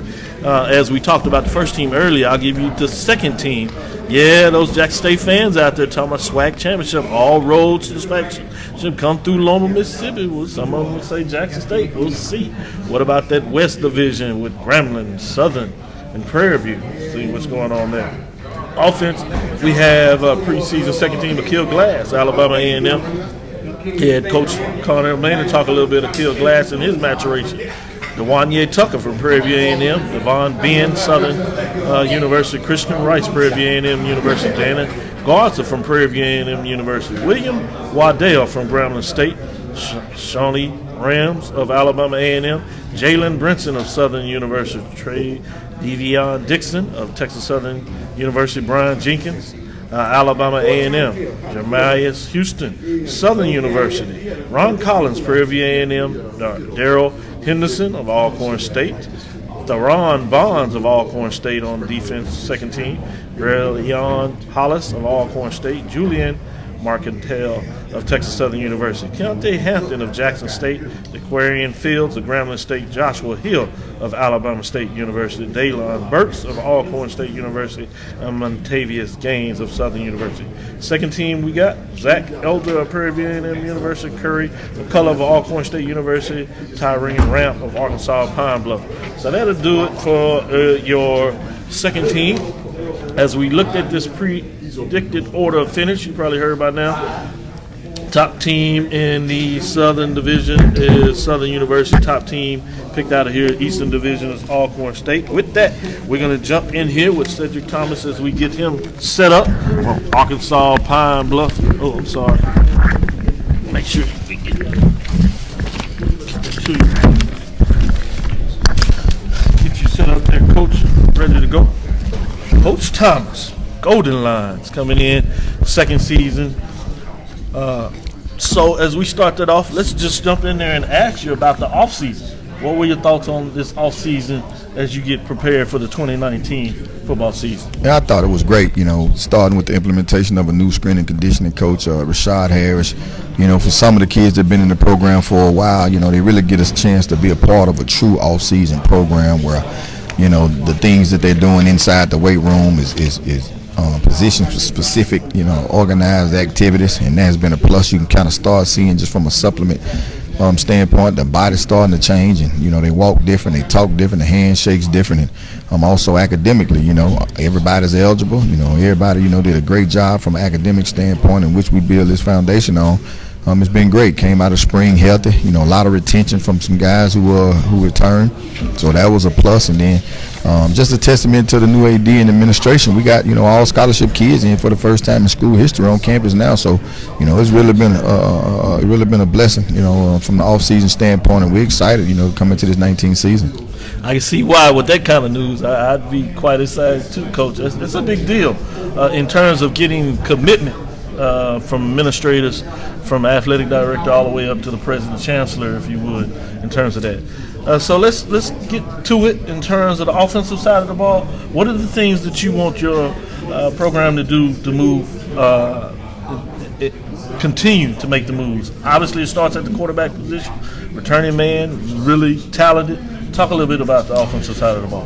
Right now we want to take it to a level 800 thinking. We want to be able to have Say it one more time, Coach. 800 thinking. Yeah, we want them on a level 800. Well, Coach Gales would do a great job calling plays. We don't want him to have to call 85, 90 plays a game. We want him to be able to call some concepts and some one-word things to be able to go fast, but also let the kids who are out there process the information and be able to get in and out of great situations where defensive, give us a particular structure. Those guys can get on the same page and do it. And they don't have to look over to the side or be handicapped by a specific call. So that's what we want. And, Skylar and Shannon, did a great job this spring, implementing that, and we continue to get better and also help just having 10 returners on offense. So, it helps to be able to have those guys just from a retention standpoint to understand concepts and core values offensively. So that's what we want to do. We want to be in heavy thought, heavy processing of information, because we know our kids tough. They run. They're gonna be in shape. We just want to be able to process information and get in and out of good situations.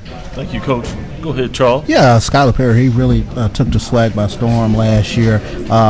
Talk about his improvement from year one to now going into the season. It's just amazing. You see a true freshman go out there and play the FIUs and South Dakota States and the Prairie Views and Gramblings with all these exotic defenses, and to see him to improve week in and week out, and then come into the spring, and then you see him gather the guys and do OTA stuff on his own, and be able to go, tell Coach Gales hey, this a better look when he's watching film. All that's just been a maturation to him. And it's really been a blessing to see him grow, in his offense. So we expect, big things out of him. But you got to look at Shannon Patrick, who was also, leading the league in total offense, in the 3 weeks before he hurt his finger, and he didn't miss a practice. We took him to every game. He didn't miss a meeting. So right now, if we had to play today, we'll flip a coin and say. But we knowing, coming into camp, one of those guys are, leaders. But both of them will play. We just trying to find out, right now, all the way up until the first game, who would be that per se starter. Of course, in this league, we constantly talk quarterback, but you have one of the best running backs in the league in Taylor Porter. Talk about what he was able to bring, what sort of dimension he's able to bring to your offense. Just from a culture standpoint, just my mentality at first, just the toughness, the hard-nosed approach. But when you got a kid that does it, that comes in with it, that's him. You look at a stretch of 3 games last year where this kid had 95 carries, for X amount of yards, and that's 30-plus carries a game. And he got banged up and wanted to take some pressure off of him. But you're talking about 1,200 yards, and he didn't play 3 games, so he's a tough kid, physical kid, but he's a we kid. He's a us kid. He's not an individual by a long shot. He's a cultural fixture for us, just in this foundation that we're building with an unselfish spirit and unselfish heart. But he's the bloodline of us. And you look at Keyshawn Williams, who's returning. He's an all-conference kid 2 years ago. Now he can take some pressure off of Taylor. This year, and so we're excited about that 1-2 punch. You got 4 offensive linemen returning that, only gave up 10 sacks last year. So we're excited, and Coach Gales and that offensive staff has done a great job, getting them guys in the best position to be successful. Well, we talked a little bit about the offensive side of the ball. Let's go flip it, and let's go to the defensive side of the ball. So you talked about offensively, you want to be attacking, you want to move, you want your guys not to just be consumed with plays and all these different things. What about the defensive side of the ball? What do you see there? We just got to do a better job of understanding the why. And I had a more of a hands-on approach this spring. Me and Coach Bradley gonna pretty much call it. But I know a lot of these great offensive minds in this league been, going against them for years, and they know me. And my thing was just the implementation of the defense now. It's just going back to the basic and get them to understand, why we doing what we doing. But also we're good enough now to, win a few fights on the end. Coach Quinn did a good job of going getting junior college transfers on the back end, but a lot of those babies that we lost with, they big boys now. They got, sophomores and junior numbers, so we taking them training wheels off. Lumps and blows. Oh yeah, ready to go. And so we taking them training wheels off, and it's time for them to pop some willies and ride it with no hands. There we go. and so we expect we expecting the exact same thing. But our whole team is just gonna be we're gonna be physical. We're gonna be fast, but we're gonna be smart. We're gonna understand film study. We're gonna understand process information. We want to take away guys' strengths and make those weaknesses be a catapult for us to be successful. Certainly. With that, didn't get a chance to talk with everybody on this, but talk a little bit about your special team, in particular, what you get a second team return specialist Tyron Ralph, in terms of what it is, but just overall. What are you looking to do on special teams? It's not a rebuilding, but you talking about we got a specialty that's with the Cleveland Browns right now. Jamie Gillen. Yeah. So we got a lot of things that we got to do. To replace him. But we got Zach is a kid who got a chance to kick some in some certain situations last year, but he's gotten stronger and gotten bigger. We expected big things out of him to turn the field over. And now with just this concussion protocol, a lot of the special team part, from kickoff, some of those things are being taken away. Whereas, from a kicking standpoint, guys who really had a chance to just, be getting their legs shown a lot. You don't really get it as much because guys fair catching or just saying, hey, we'll take the ball on the 25 or 35. But the field goal part is important, and so we expect Zach to take over the kicking duties. But Tyron Raff, he's a kid that had great numbers in his league. He started every game for us. His body is developing a whole lot more. He understands the special team aspect and just who I am. I was that guy. So special people play special teams, and it's going to be the first component of what we do. We're going to start off every practice with some form of special team. It's dear to me. That's how I was able to pay for my school and have a chance to have an impact, on every game. And that's what I tell them, guys. We're not worried about who's going to start. We want guys to finish, but we want special team guys. And I think with the overhaul of this roster, we're able to establish that. No doubt about it, Coach. With that, Coach, as we come to a close, thank you for getting in here. Is there anything that we didn't ask you that you want to make sure you get out to your fans or to the community out there? That's about it. My SID team, what I call them, has done a great job kind of, spreading the narrative of who we going to be as a program. And like I said, it's not a quick fix for us. I'm going to establish a foundation for this institution from an athletic standpoint to be successful forever. And then start with academics, And I said on a few interviews, if you don't go to school, you ain't playing. You got to get some lessons. That's first. You don't come out and have recess if you don't go to school. That's fine answer. And you can tell from an academic standpoint, we got over 20 kids with 3.5 GPAs. We got another 10 or 15 with 3.0s, and that's the testament of the mission and the vision. It's going to be first academic, and then after that, once you do a good job in school, you can come out and have fun, with such as recess. So that's our foundational principles, and we know just doing it right. Now the numeric and the W's and L's gonna start to be a whole lot higher on our side. So continue to support us. Watch this product, continue to develop, and I promise you won't be disappointed. Buy those season tickets. No doubt. Please do that. Please do that. Yeah, say that.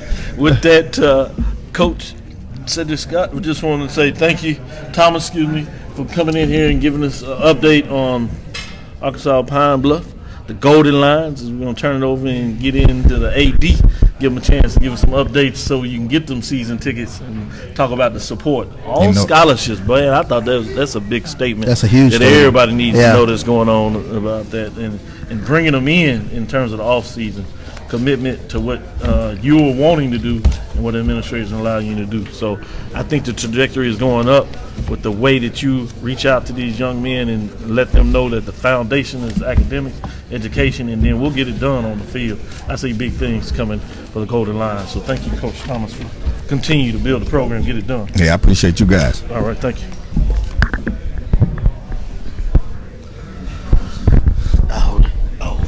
This is Dr. Cavill inside the HBCU Sports Lab. We're going to switch it over, get back to the administrative side a little bit.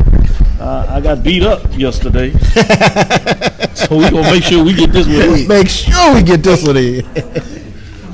Who beat you up yesterday?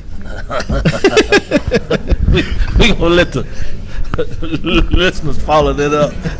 In fact, Charles, I'm going to let you start it out. Yes, indeed. Welcome to the show, of course. Wanted to start off by asking, since you've come to Arkansas Pine Bluff, what are some of the things that you've really tried to implement or make your imprint in terms of the athletic administration side of the UAPB? Well, everything that we do is about the student athletes. So I've tried to make sure our student athletes have a great experience while they're at the University of Arkansas at Pine Bluff. I want every young man and young lady that goes through the program, that stays for 4 or 5 years, when they leave, to come back and say, man, I had a great time going to school, playing sports, fellowship with all my other student athletes and all the alumni. And it's something that you want to be a part of for life. We talk about coming to UAPB is not a 4-year decision, it's a 40-year decision, a decision that can carry you for the rest of your life. Because I don't care where I go, I meet somebody from University of Arkansas Pine Bluff. Yeah. So that's been amazing. Mm-hmm. That's awesome. And in terms of some of the hires, one hire in this offseason, Don Brown. Talk a little bit about what you saw in Coach Brown in terms of bringing her in to the UAPB fold. Well, I thought that, we needed proven leaders and proven winners at UAPB. We needed people that knew how to build character in an individual, in the young ladies. And we had a lot of great candidates. I mean, if you see some of the names of people that wanted the job at Pine Bluff, you'd be amazed. But I saw in Dawn Brown a proven winner. She played in this conference. She coached in this conference. She's coached outside of this conference. She's been around, and just her energy and the things that she talked about, some of the things that she's going to instill in the young ladies. I think that goes a long way, because I think a lot of times people forget they're still students. They're still young. They're still growing up, and one day the air's gonna go out the ball. And so for us, especially for what I hope all our coaches are doing and what I try to put in the program, is what's gonna happen when the air goes out. Are you gonna be ready to make a contribution to this society? That's right. Are you gonna be ready to make a contribution back to your institution? Are you gonna be ready to be a pillar, to stand up for who we are and what we are, with all the negative things going on, especially in our country today? Are you gonna be ready for that fight? And so, those type coaches that I want in the program. I mean, just like the man that was just sitting here. I was just about to follow up on, yeah. Coach Thomas. Man, it's academics first. It's academics and discipline. But it's a direct correlation. I agree. If you can win in the classroom, you can win on the field. That's awesome. Now, it's not, and it don't work the other way around that. And there's evidence of that. I mean, people may not have followed it as close as I would like them to in terms of what you're able to do, man. I mean, you have a track record. Not just started there, but last in terms of Alabama State. This is a program that's won multiple championships in terms of all SWAC conference trophies. And I would like to believe there's a foundation that you're able to put there that continues to this day. Not to take anything away from the leadership there now, but that continues. So talk about some of the fundamental things that you believe need to be done to create that level of success, because you've done it before. So what are those things, if you would? Well, I have a platform that I kind of stand on. I talk about it's coach driven, it's student athlete centered, and it's administrative supported. It's not about us as administrators. The coaches are driving the athletic department because they recruit the student athletes. They're the main reason they retain. They're the main reason that they're doing the right things. So everything that our coaches do drives our athletic department. But every decision that they make and that I make has to be centered around the student athlete. So that's why it's coach driven, student athlete centered. As an administrator, it's my job just to support those coaches and those student athletes, make sure they got the resources to be successful in whatever we want to do. So it starts there. And then the last part of it is our vowels that we go by, A, E, I, O, U. We all learned them in elementary school. Sometime Y, but right now we just talk about the A for accountability. The chancellor go hold me accountable for everything that goes in the athletic department. I hold the coaches accountable. Coaches hold student athletes accountable. That's the A. All right.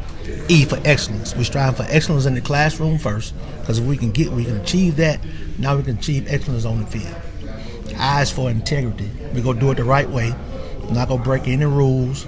We're not gonna do anything underhanded, and we're gonna be very transparent about what we do. We're gonna tell you what we're gonna do. We're gonna put the information out there so everybody will always know. So it's A-E-I-O is for orientation. And everybody else, what you mean by orientation? Well, first of all, we gotta be a part of this university. Our athletic department wants to be the front push for the university. So we got to make sure that we ingrained into everything that goes on into the university. We got to make sure we ingrained with everything goes on with the alumni. Because if we not, how do we get those people to come out to support us if we can't support them as well? So, and then the last part is U. There's only one university, that's UAPB. So we got to speak one language. And I tell all our alumni, I tell our student athletes, I tell our coaches, I say, if you look at your own house, everybody have problems at their house, probably. But guess what? Nobody on the outside knows, because you keep it on the inside and you work your problems out. And then what you put out, there's always good vibes about what's going on. Absolutely. And so that's why, the youth of university, we only go speak great things about the university. No doubt about it. Thanks for breaking that down. I owe you. I like that. Break it down. The vibe. That's awesome. I think I remember that. I was about to say. Well, talk a little bit about what's going on with Arkansas Pine Bluff in terms of facilities and then we'll get into the season ticket packages and the decisions you made there. Well, we've had a tremendous this past year, just was unbelievable, and I have to give credit to the past AD, Alonzo Hardy, because he helped put a lot of those things in place. I just have to get the ball and carry it across the goal line, but it's always in transition. You always got to remember those who come before you, and he did a good job of getting some of those things. Yes, he did a lot of good things getting those things in place. So, Simmons Bank Field came in with a $2.5 million gift. We renamed our stadium to Simmons Bank Field. Brand new turf, brand new state-of-the-art jumbotron, brand new sound system within the stadium. So that was great for us. Also, brand new floor in basketball, brand new seats, brand new chairbacks in basketball. Got brand new video boards going in this summer in basketball. Gonna be at both ends, and brand new scores tables to help highlight our basketball arena. We're working. Baseball just built a brand new facility. Spent about $1 million on that, with new locker rooms and everything, and redid the field, do padding and everything. Now we're concentrating our efforts on our female sports. Getting ready to try to upgrade our softball field. We got brand new lockers for football, volleyball, and soccer. Brand new wood lockers. They look real nice. Wow. And we've talked with our system because we're part of the Arkansas system. That's right. So one of the things that we've been tasked to do is build a brand new track because right now you look at our track program. I mean, we're practicing at a high school. We don't even have a track on campus. We go across the street. We have to put the kids on buses, vans, travel across town to go to practice. I mean, you only get 20 hours a week now. Right. You losing an hour a day just in transportation. Yeah. Great good point. Great point. With that, talk about the season ticket package. Well, we evaluated. You heard Charles talk about it earlier today, talking about the SWAC leads to FCS in attendance. Well, we want to make sure that we're contributing to that attendance piece. So we want to make sure we can get butts in seats. So we made a conscious effort. I hired Dwayne Lewis, came in, be my director of strategic communication. We evaluated everything and looked at what would be the best way to get more fans in the game. Got it. Mm-hmm. And so we said, let's make it affordable for families. Mm-hmm. So one of the things we did, we created a family pack for our family of 4. You get 4 hot dogs, 4 drinks. Oh yeah. 2 things. Two things of popcorn, and it's a cost of $200 for the whole season. I got to be a full family. I got a 5-year-old. He loves those hot dogs, and he gonna take 2. So that's perfect. That's all right. See if we can get him in there, get him down there, take advantage of that. And then we made our season ticket packages very, very affordable for if you buy them early. Because everybody said he gonna change ticket prices. I said, well, the game day prices probably not gonna change. You got it.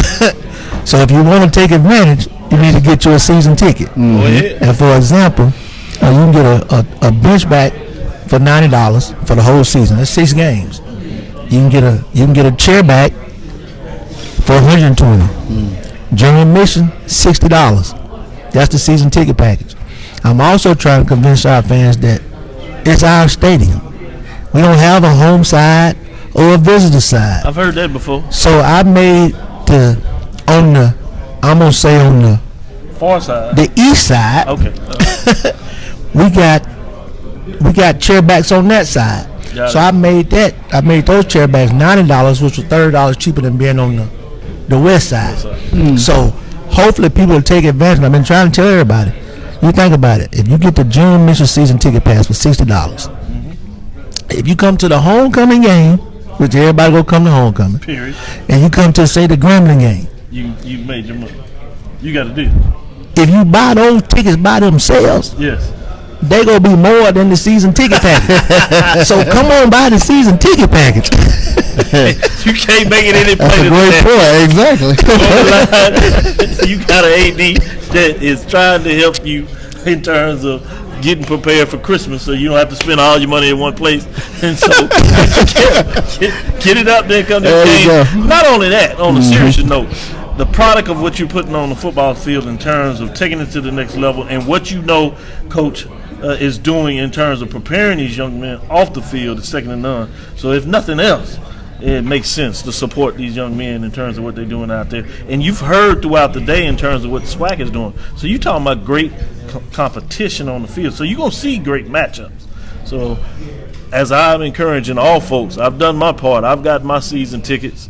And so I urge you, in terms of your area, wherever that is, get your season tickets. And if you're too far off, now you don't have an excuse with that. You have SWAC with Dr. Charles McCullen that he talked about, Commissioner, putting things on television. Now you can watch it on television. Send your tickets in. Turn it on. And the athletic department, I'm sure, will make sure that it will be put to a good use, even if it's sharing it with local high school, junior highs within the NCAA rules and guidelines. I'll put that out there so they don't think Cavill is doing his thing. Right. But any last thing that we didn't ask you that you want to get out there? Well, I just want to say this was a great media day today. It was a great opportunity to fellowship with a lot of the ADs and the head coaches.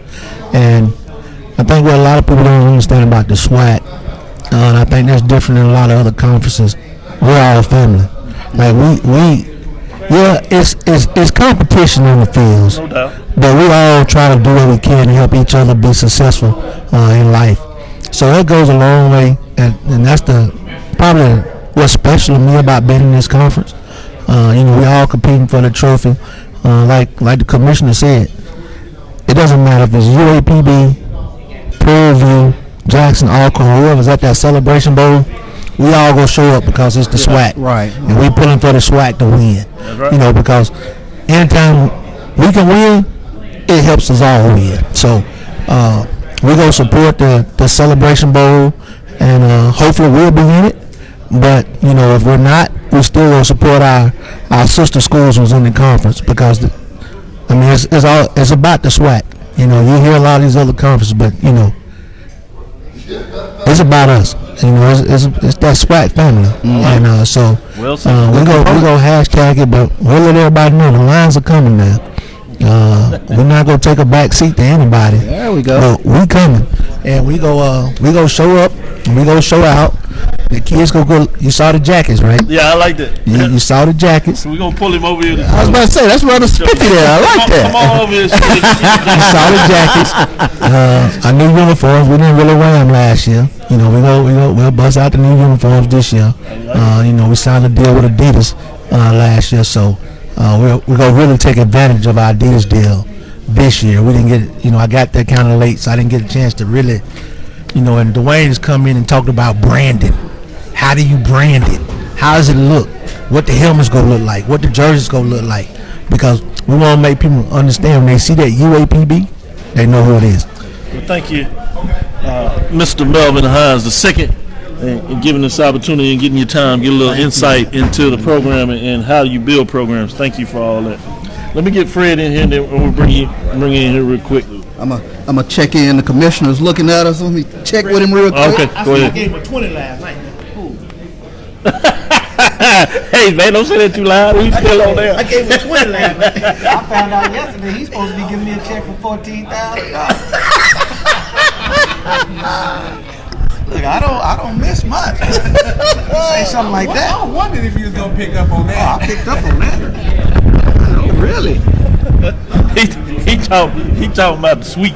Oh, I knew what he was talking about, but I said I'm not going to accept that. He said a separate check. I said, we'll take that. Certainly. Now you did get a good surprise in Atlanta for the SWAC Challenge. What was the surprise? I put the check in your hand. That last year. Hey, and I'm gonna tell you what. Next week, I'm gonna use that AEIOU. That's gone. He ain't patenting it, so it's gone. I'm gonna tell him right now. You gonna hear that again. That was pretty good, man. That was pretty good. I'm gonna use that. Mr. Fred Washington, Prairie View A&M University VP of Athletics. Yeah. Tell us a little bit about what's going on in Prairie View. Man, it's so much going on the hill. We're just excited every day about the things that we see. Today, being up here and watching our student athletes navigate this space and the way that they interacted, with the media and the way that I was really impressed. They're just was very articulate young men. I mean, I'm just can't be more proud and excited. The way that I get to interact with these young people and see them in ways that people don't normally get to see them. So we got a lot going on the hill. If I had to mention something especially unique, it'd probably be that we put Labor Day Classic tickets on sale today. It's Texas Southern game, and Prairie View got the Labor Day Classic tickets on sale first. So that's very unique.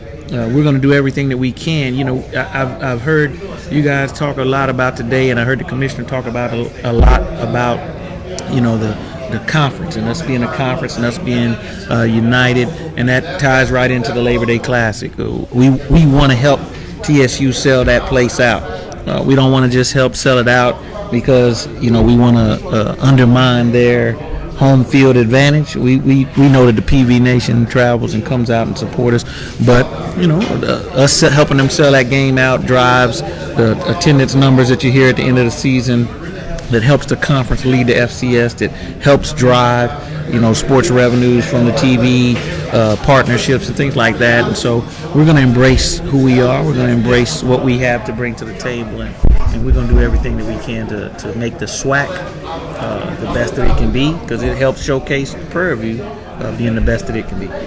No doubt about it. We talked a little bit about with Melvin Hines about the facility. Give us a facility update. I know in a lot of ways people mesmerized when they come to campus about the facilities at Prairie View, but what's the news? It was interesting to hear Melvin talk about the track, because he was at the track championship that was hosted at Prairie View, and I saw him after the track meet walking around and looking under the bleachers and all. I said, man, what you doing? Oh, your facility is just so nice. now you come over here and talk about, oh yeah, we got to get us a new track. Well, get your own. No, seriously, we're very proud of all of our facilities that we have on the hill. We believe that we are a showpiece for the Southwestern Athletic Complex when it comes to all sports facilities. There's bits and pieces. Everybody is doing some things well.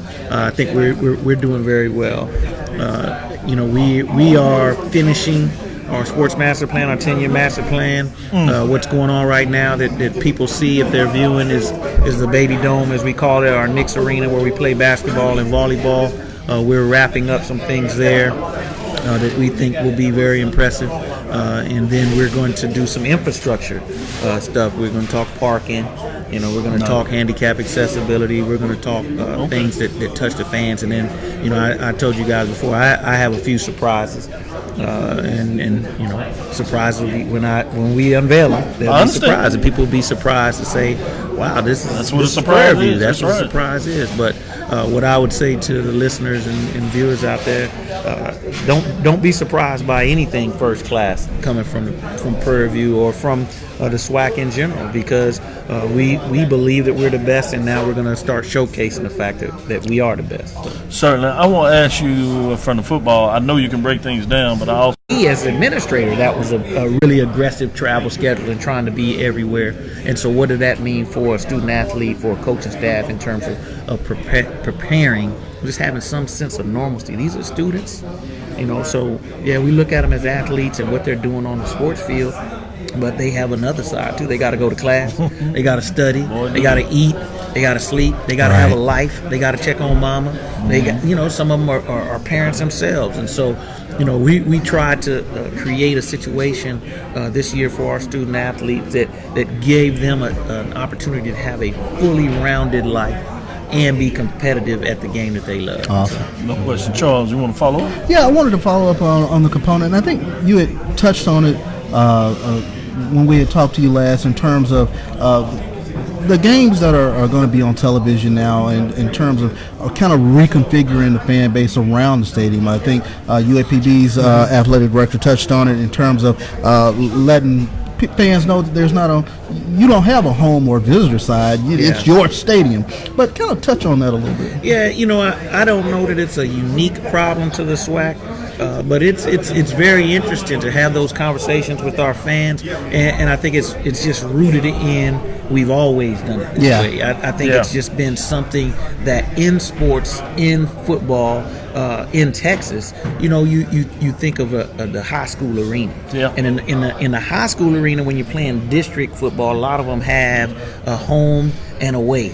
And we talk your home uniform, your away uniform. We kind of have created this thought pattern, but then when you get to high-end collegiate sports, the home team, this is our home arena. I've gone to some collegiate arenas where you're trying to buy tickets to come out and support your team, and it'll be on what is the traditionally the visitor side in these for your conversation, but it's upper deck, far right, last section. Right. You can't get the good seats on the visitor side because the home team has taken all of those spaces, and that's where we're trying to get to get you as a team. Really home field or court advantage. Yeah, it's like they want the whole thing. It's everywhere. Beyond that, what I think I shared with you guys was it's really about. What they just talked about, Pine Bluff, Melvin just talked about branding, right? And a big part of branding is what are people seeing when they're looking at you? What do they see and what do they come in contact with? So what I mentioned to you guys was, at Prairie View, our camera decks are on the west side. So all of our images are east side. It's shooting from west to east. And so if we don't put Prairie View on the east side in some way, then what people see when they look at Prairie View on TV, on the internet, or whatever that venue is that they're using to get to us, they see the other team, they see the other institution, and that's what's able to be showcased. If we want to showcase Prairie View A&M University, that's what our responsibility is, not to showcase the visiting team or opponent. Sure thing. Talk about you led off with this a little bit in terms of Labor Day ticket sales. Talk about ticket sales season. Season ticket sales? Yeah. So season ticket sales for us went on sale in April. And that's our renewal period. So we have we've had a pretty strong foundation of season ticket holders, and so we give them an opportunity from April. I don't know if it's 2 weeks or 3 weeks. We give them a period in there where they can renew and get as much as they want as a thank you for being with us last year. We're going to give you the first opportunity to renew what you had and buy anything else you want. Then we roll right out of that into general season ticket sales. Our season tickets, as I have probably been on sale to the general public since May, and they're still going on. I was up here last night and getting questions about season tickets and how do you get them and things like that. And, you don't want to just tell people it's online, right? You get it. Right. But and let me be fair, those are people who I know personally who they just used to coming to me. And sure.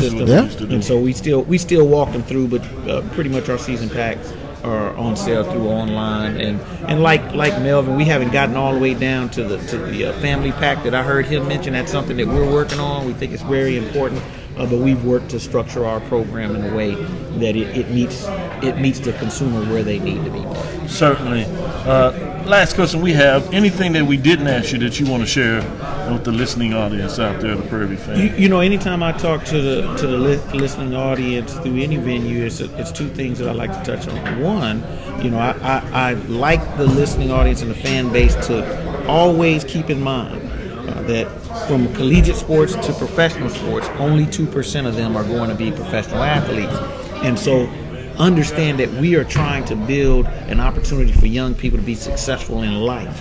The field or the playing surface is important, and we want to do everything that we can, but that's not our only responsibility. Right. 98% of them will be professional at something other than sports, and we want to help them achieve that. I have to amend that part of my commentary because I was always talking about, well, if you make it in professional sports, that hey, what are you going to do 10 years later? If you make it as a pro football player, you do the 10 years to retirement. Now you're still 32, 33, whatever age it came out. Well, I watched a pro football show yesterday, and come to find out, the average career of a professional sport is 3.5 years, is what they said. Right. Well, that changes everything in the dynamic, because now instead of being 33, you 26, and you still have a long life, and that's if you make it pro. Sure. All right. So that I like to always remind people that that's a big part of what I'm focused on. The other thing is to remind people that students are students. They need your support.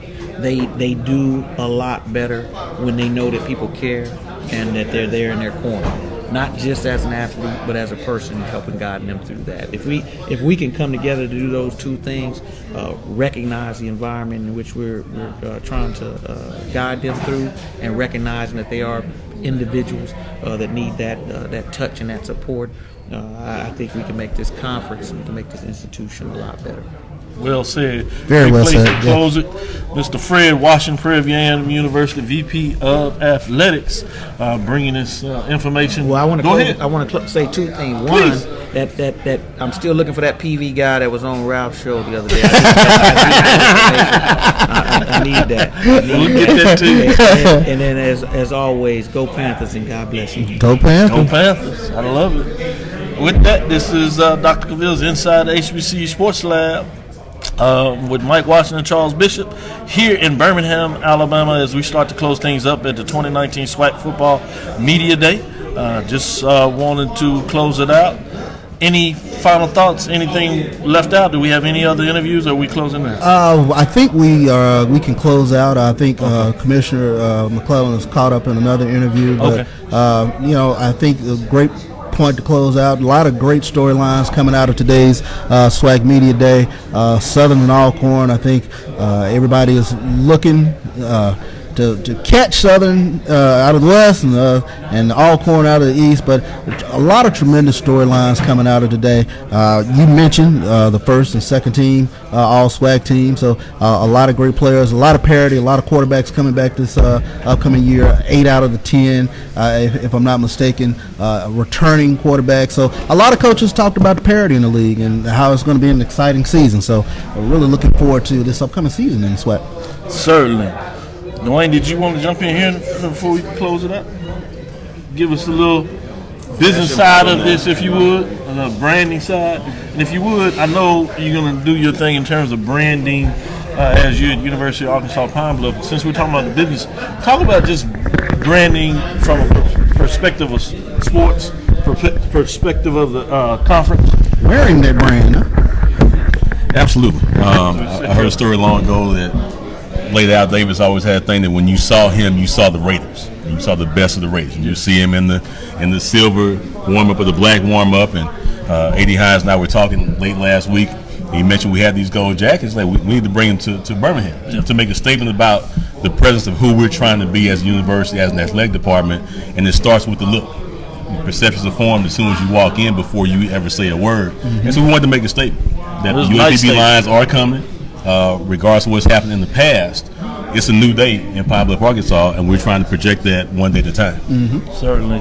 This is Dwayne Lewis, University of Arkansas, Pine Bluff, talking about the branding concept of that. So give us a little broader perspective when you're talking about branding, whether it's branding Arkansas, Pine Bluff, the Golden Lions with the SWAC, Southwestern Athletic Conference. Those are two brands, two iconic brands, two separate brands.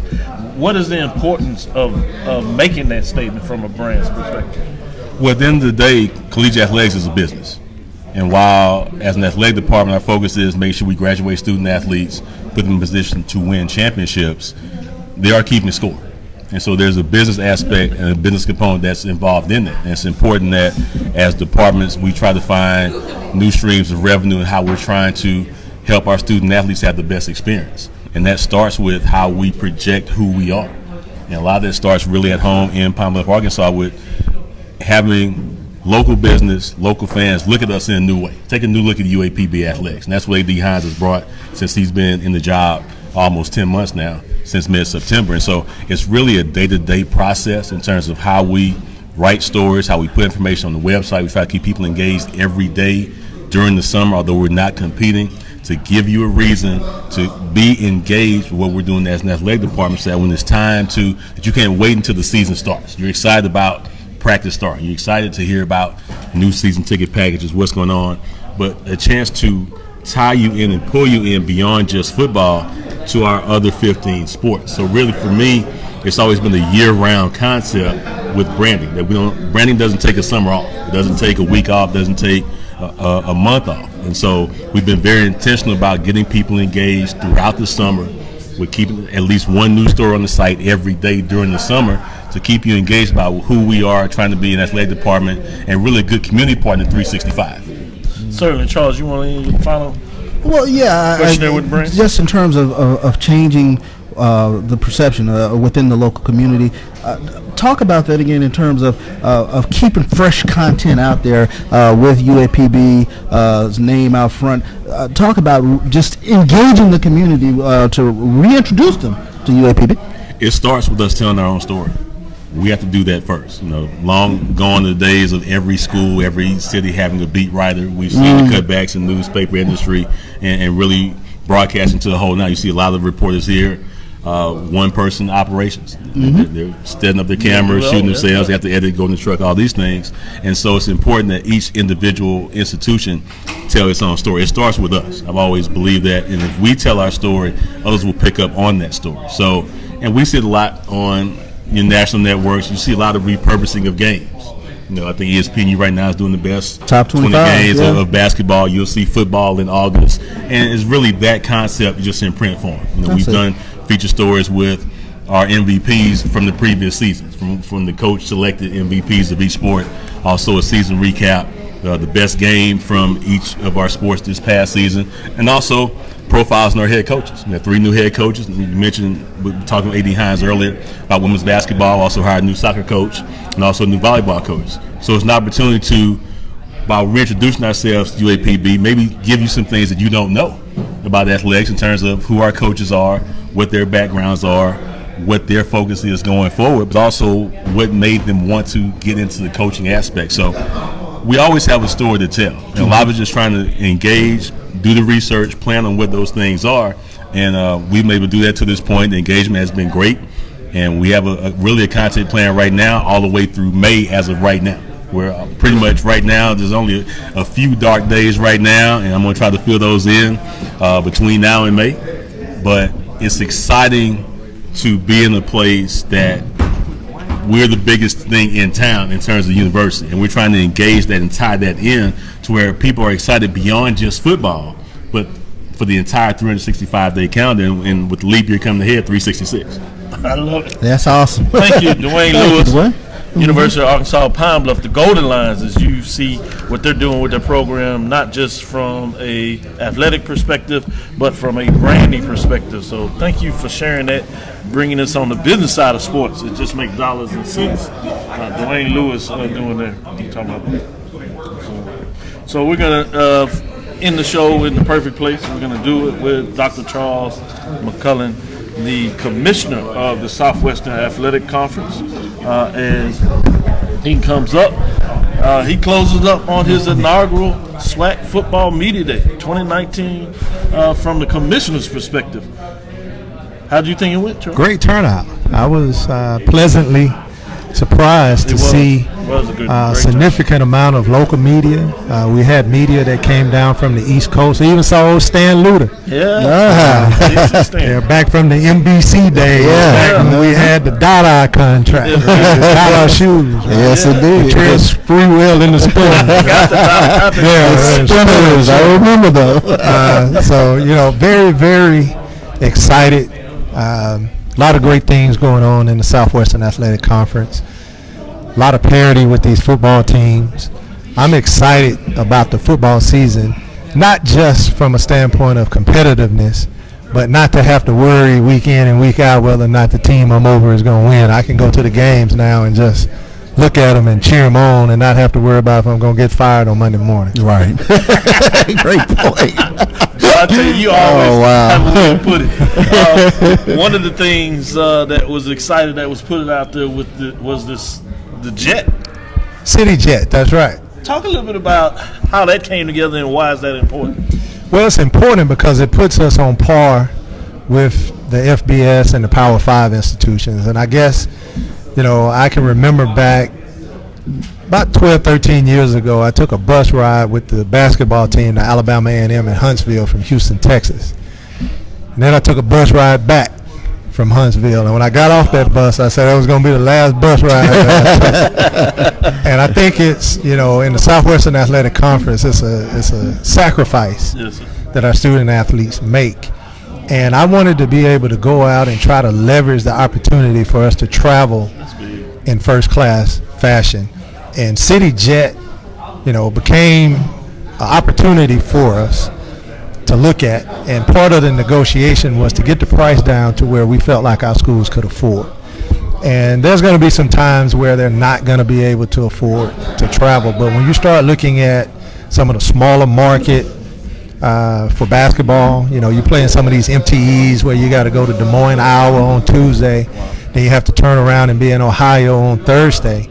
And, it's $600-700 to fly and you have to lay over. Well, you can get that for cheaper on CityJet, and you can get your student athletes back where they can go to class. Amazing. Also, for us to be able to have that commitment from CityJet to paint SWAC on that 737. Can you imagine? I love that. I'm looking at Melvin Hines. He said out of sight, out of mind, so he's in sight. Arkansas at Pine Bluff wins the SWAC championship, and they get on that SWAC jet landing at the airport Boy, you talking about in Atlanta, Georgia, with SWAC on the plane, right?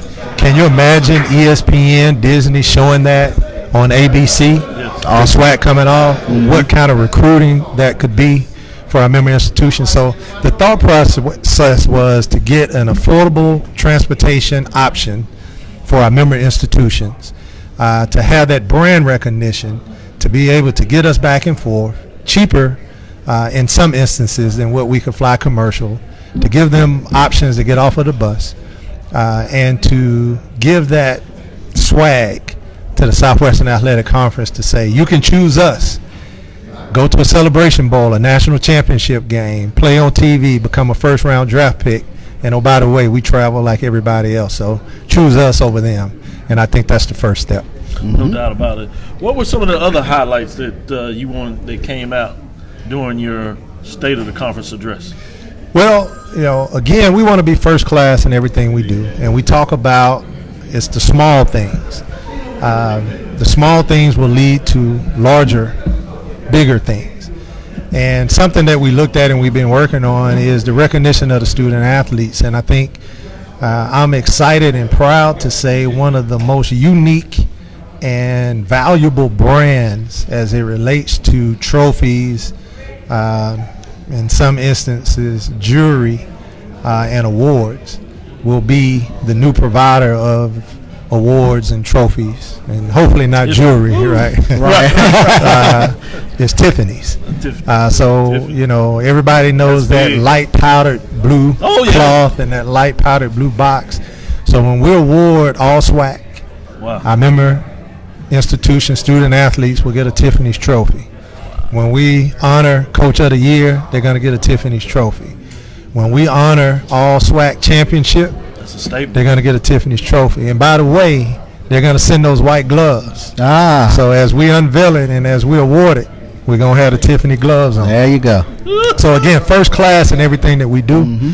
It starts with our student athletes and it will end with our student athletes. So we're again very excited to be able to bring these partnerships where we can just, again, the small things, move the Southwestern Athletic Conference forward to ensure that we're going to be around here for another 100 years. That's awesome. Charles. Yeah, I wanted to follow up on one of the announcements you made in the State of the Conference address in terms of playing the football championship will be hosted by the higher seed. So that's a permanent decision now. So. Yes, it's going to be a permanent decision. We had some bids and some opportunities from some other cities, we wanted to explore those. Kenyatta said that it stemmed from my childhood, and it probably did because I never could win. So when I got mad and it was my ball, I would take it and go home. So if y'all not going to pick me up, and if I'm not going to play and you're not going to let me shoot, I'm going to take my ball and go home. Indeed. And that's exactly the philosophy that we use. We're going to give you the opportunity, but based upon the fact that we moved that championship game to campus last year, based upon the financial resources that it made, not only for the member institutions, but the community. Yeah. Let's keep our dollars in our community. Let us benefit from us. And we found that to be a powerful, powerful game. So we went out and said, hey, we're open for business, but we know what our worth is. We know what we're bringing to these cities from fans' perspective, from students staying, from the coaches, from the administrators. We know what those dollars are. Pay us. And if you don't want to pay us, we're going to take our ball and go home. So ultimately, once we looked at all of the opportunities, we just took our ball and went home and said we're going to keep the money for ourselves. But can you imagine? I know we're on this network, and I know a lot of Houston people are listening, but can you imagine the conversation that athletic directors are going to have with their coaches and presidents are going to have with their athletic directors on week 1 and week 2 and week 3 and week 4? They're going to want some of that money. Right. Just imagine. Again, Allcorn didn't tell me how much they made, nor did they have to. Because I can count, add, subtract, multiply, and divide. $500,000 was on the table for Allcorn. You win the Celebration Bowl, you get another lump sum. It's about between $1.3 and $1.5 million that's on the table now to host and win a football championship. You can't tell me that that's not going to change some of these conversations. It's a huge incentive, Tell me about it. It's very significant.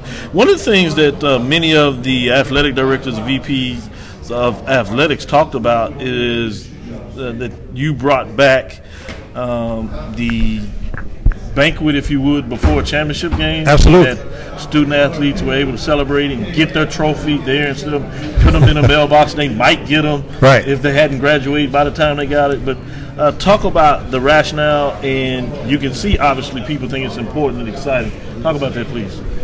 Well, I go back, and again, some of my analogies are good analogies and some of them are not, since I've seen my wife coming in. But I have one of the most beautiful partners in the world in my wife. And my friend told me one time, what's the use of having it if you can't show it off, right? Good point. And I like to show off my accomplishments. Why not do it with the student athletes? Right. And that was the thought process. If you make the sacrifice to become all SWAC, if you made the sacrifice through practice and all of that, why not show it off in front of your peers? Why not be celebrated as a women's basketball all SWAC player in front of the women's basketball team? Why would we send it and let you get it in the compliance office or the athletic director's office 2 or 3 months after? So we made a concerted effort again to bring the banquet back, bring the reception back, feed them, give them a little something to do after practice, honor them. It's not too long, but to say congratulations on your accomplishment. Oh, by the way, here's a Tiffany's trophy to take back with you. Here's some SWAC gifts, some SWAC swag to take back with you. Now go out and enjoy yourself. And that's going to make individuals want to come to the SWAC championship. That's going to make individuals want to give that extra effort, and that's going to make individuals want to win that championship, in my opinion. No doubt about it. With that, final question I have for you, I know your schedule's busy and don't want to hold you up. Obviously, your wife is in here as well, and so I want to make sure that you get to everybody and finish up on that. But the last piece that I had for that is we talk about branding and television. I want to talk about the television package and kind of close out on that historic note about what you were able to do this offseason, expanding that television package where you put all teams on for football and pretty much throughout the entire season. Talk about the importance of that and how it came together. Well, I think it's significant. The only way that we're going to be able to increase our brand is for people to be able to see the product that we have. And one of the philosophies, I do look at Twitter, I do look at Instagram, and I do listen to all of your shows. And I heard they said, man, you sure like Prairie View and you sure like Jackson, right? In that football package. And it wasn't so much Prairie View and Jackson. Keep in mind, ESPN have certain dates. And then we were able to choose certain dates. But the one thing that we said that we wanted to guarantee and we wanted to ensure is that we're going to put out our best product, not necessarily just on the field, but in the stands as well. Mm-hmm. We need individuals to see full football stadiums. That's going to equate to sponsorship dollars. So what we tried to do was to choose games that we know that was going to be great on the field, but also was going to have great participation in the stands. We were not able to get them all. There were still some limitations that were out there, but we were successful in getting all 10 member institutions on, and we were successful in getting some key Saturday matchups that historically has not been shown. We're going to continue to move forward. I think we have a record number of games. I think it's 14 or 15 in totality, including the SWAC MEAC Challenge and then ending with the Celebration Bowl. We're literally on television every week of the football season, and that's something that's significant and is going to be a significant branding opportunity, because every time you turn on SWAC, you're going to see why we have led FCS attendance 41 of the last 42 years. Yes, indeed. No doubt about it. We're here with Dr. Charles McCullen, the commissioner of the Southwestern Athletic Conference. Just want to say thank you. Anything that you want to get out there that we didn't ask you before we close? No, I appreciate the continue. And as we like to do at the end of our show, I am Dr. Kenyatta Cavill. Hope you enjoyed the 2019 SWAC Football Media Day here in Birmingham, Alabama, as we had interviews with all the coaches, both from the SWAC West and East. We wanted to concentrate more on the coaches this year. Mm-hmm. We did get Prairie View's football team in there. Couldn't quite get Texas Southern Universities or some of the other ones, but did want to know that we wanted to focus more on the coaches. We got a lot of the other folks from administrative perspective, many of the ADs, to give you some perspective of what they're trying to do. So we'll give you a chance to get with some of these student athletes, college athletes, if you would, throughout the season, to make sure you get some updates of what's going on there. But wanted to say, follow us, Dr. Kenyatta Cavill, on Twitter, Facebook, and Instagram.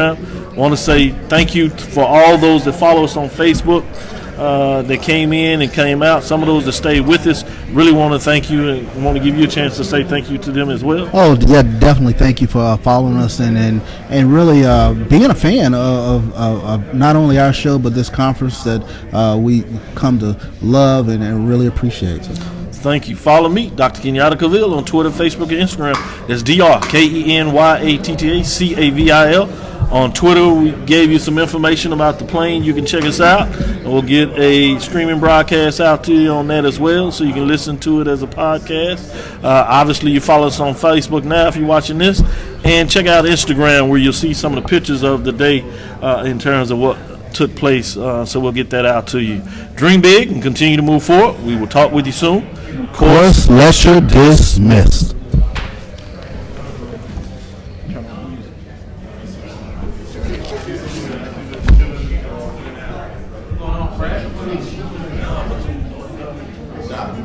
Yes, sir. Y'all good? Yeah, we good. Okay. Thank you. Good.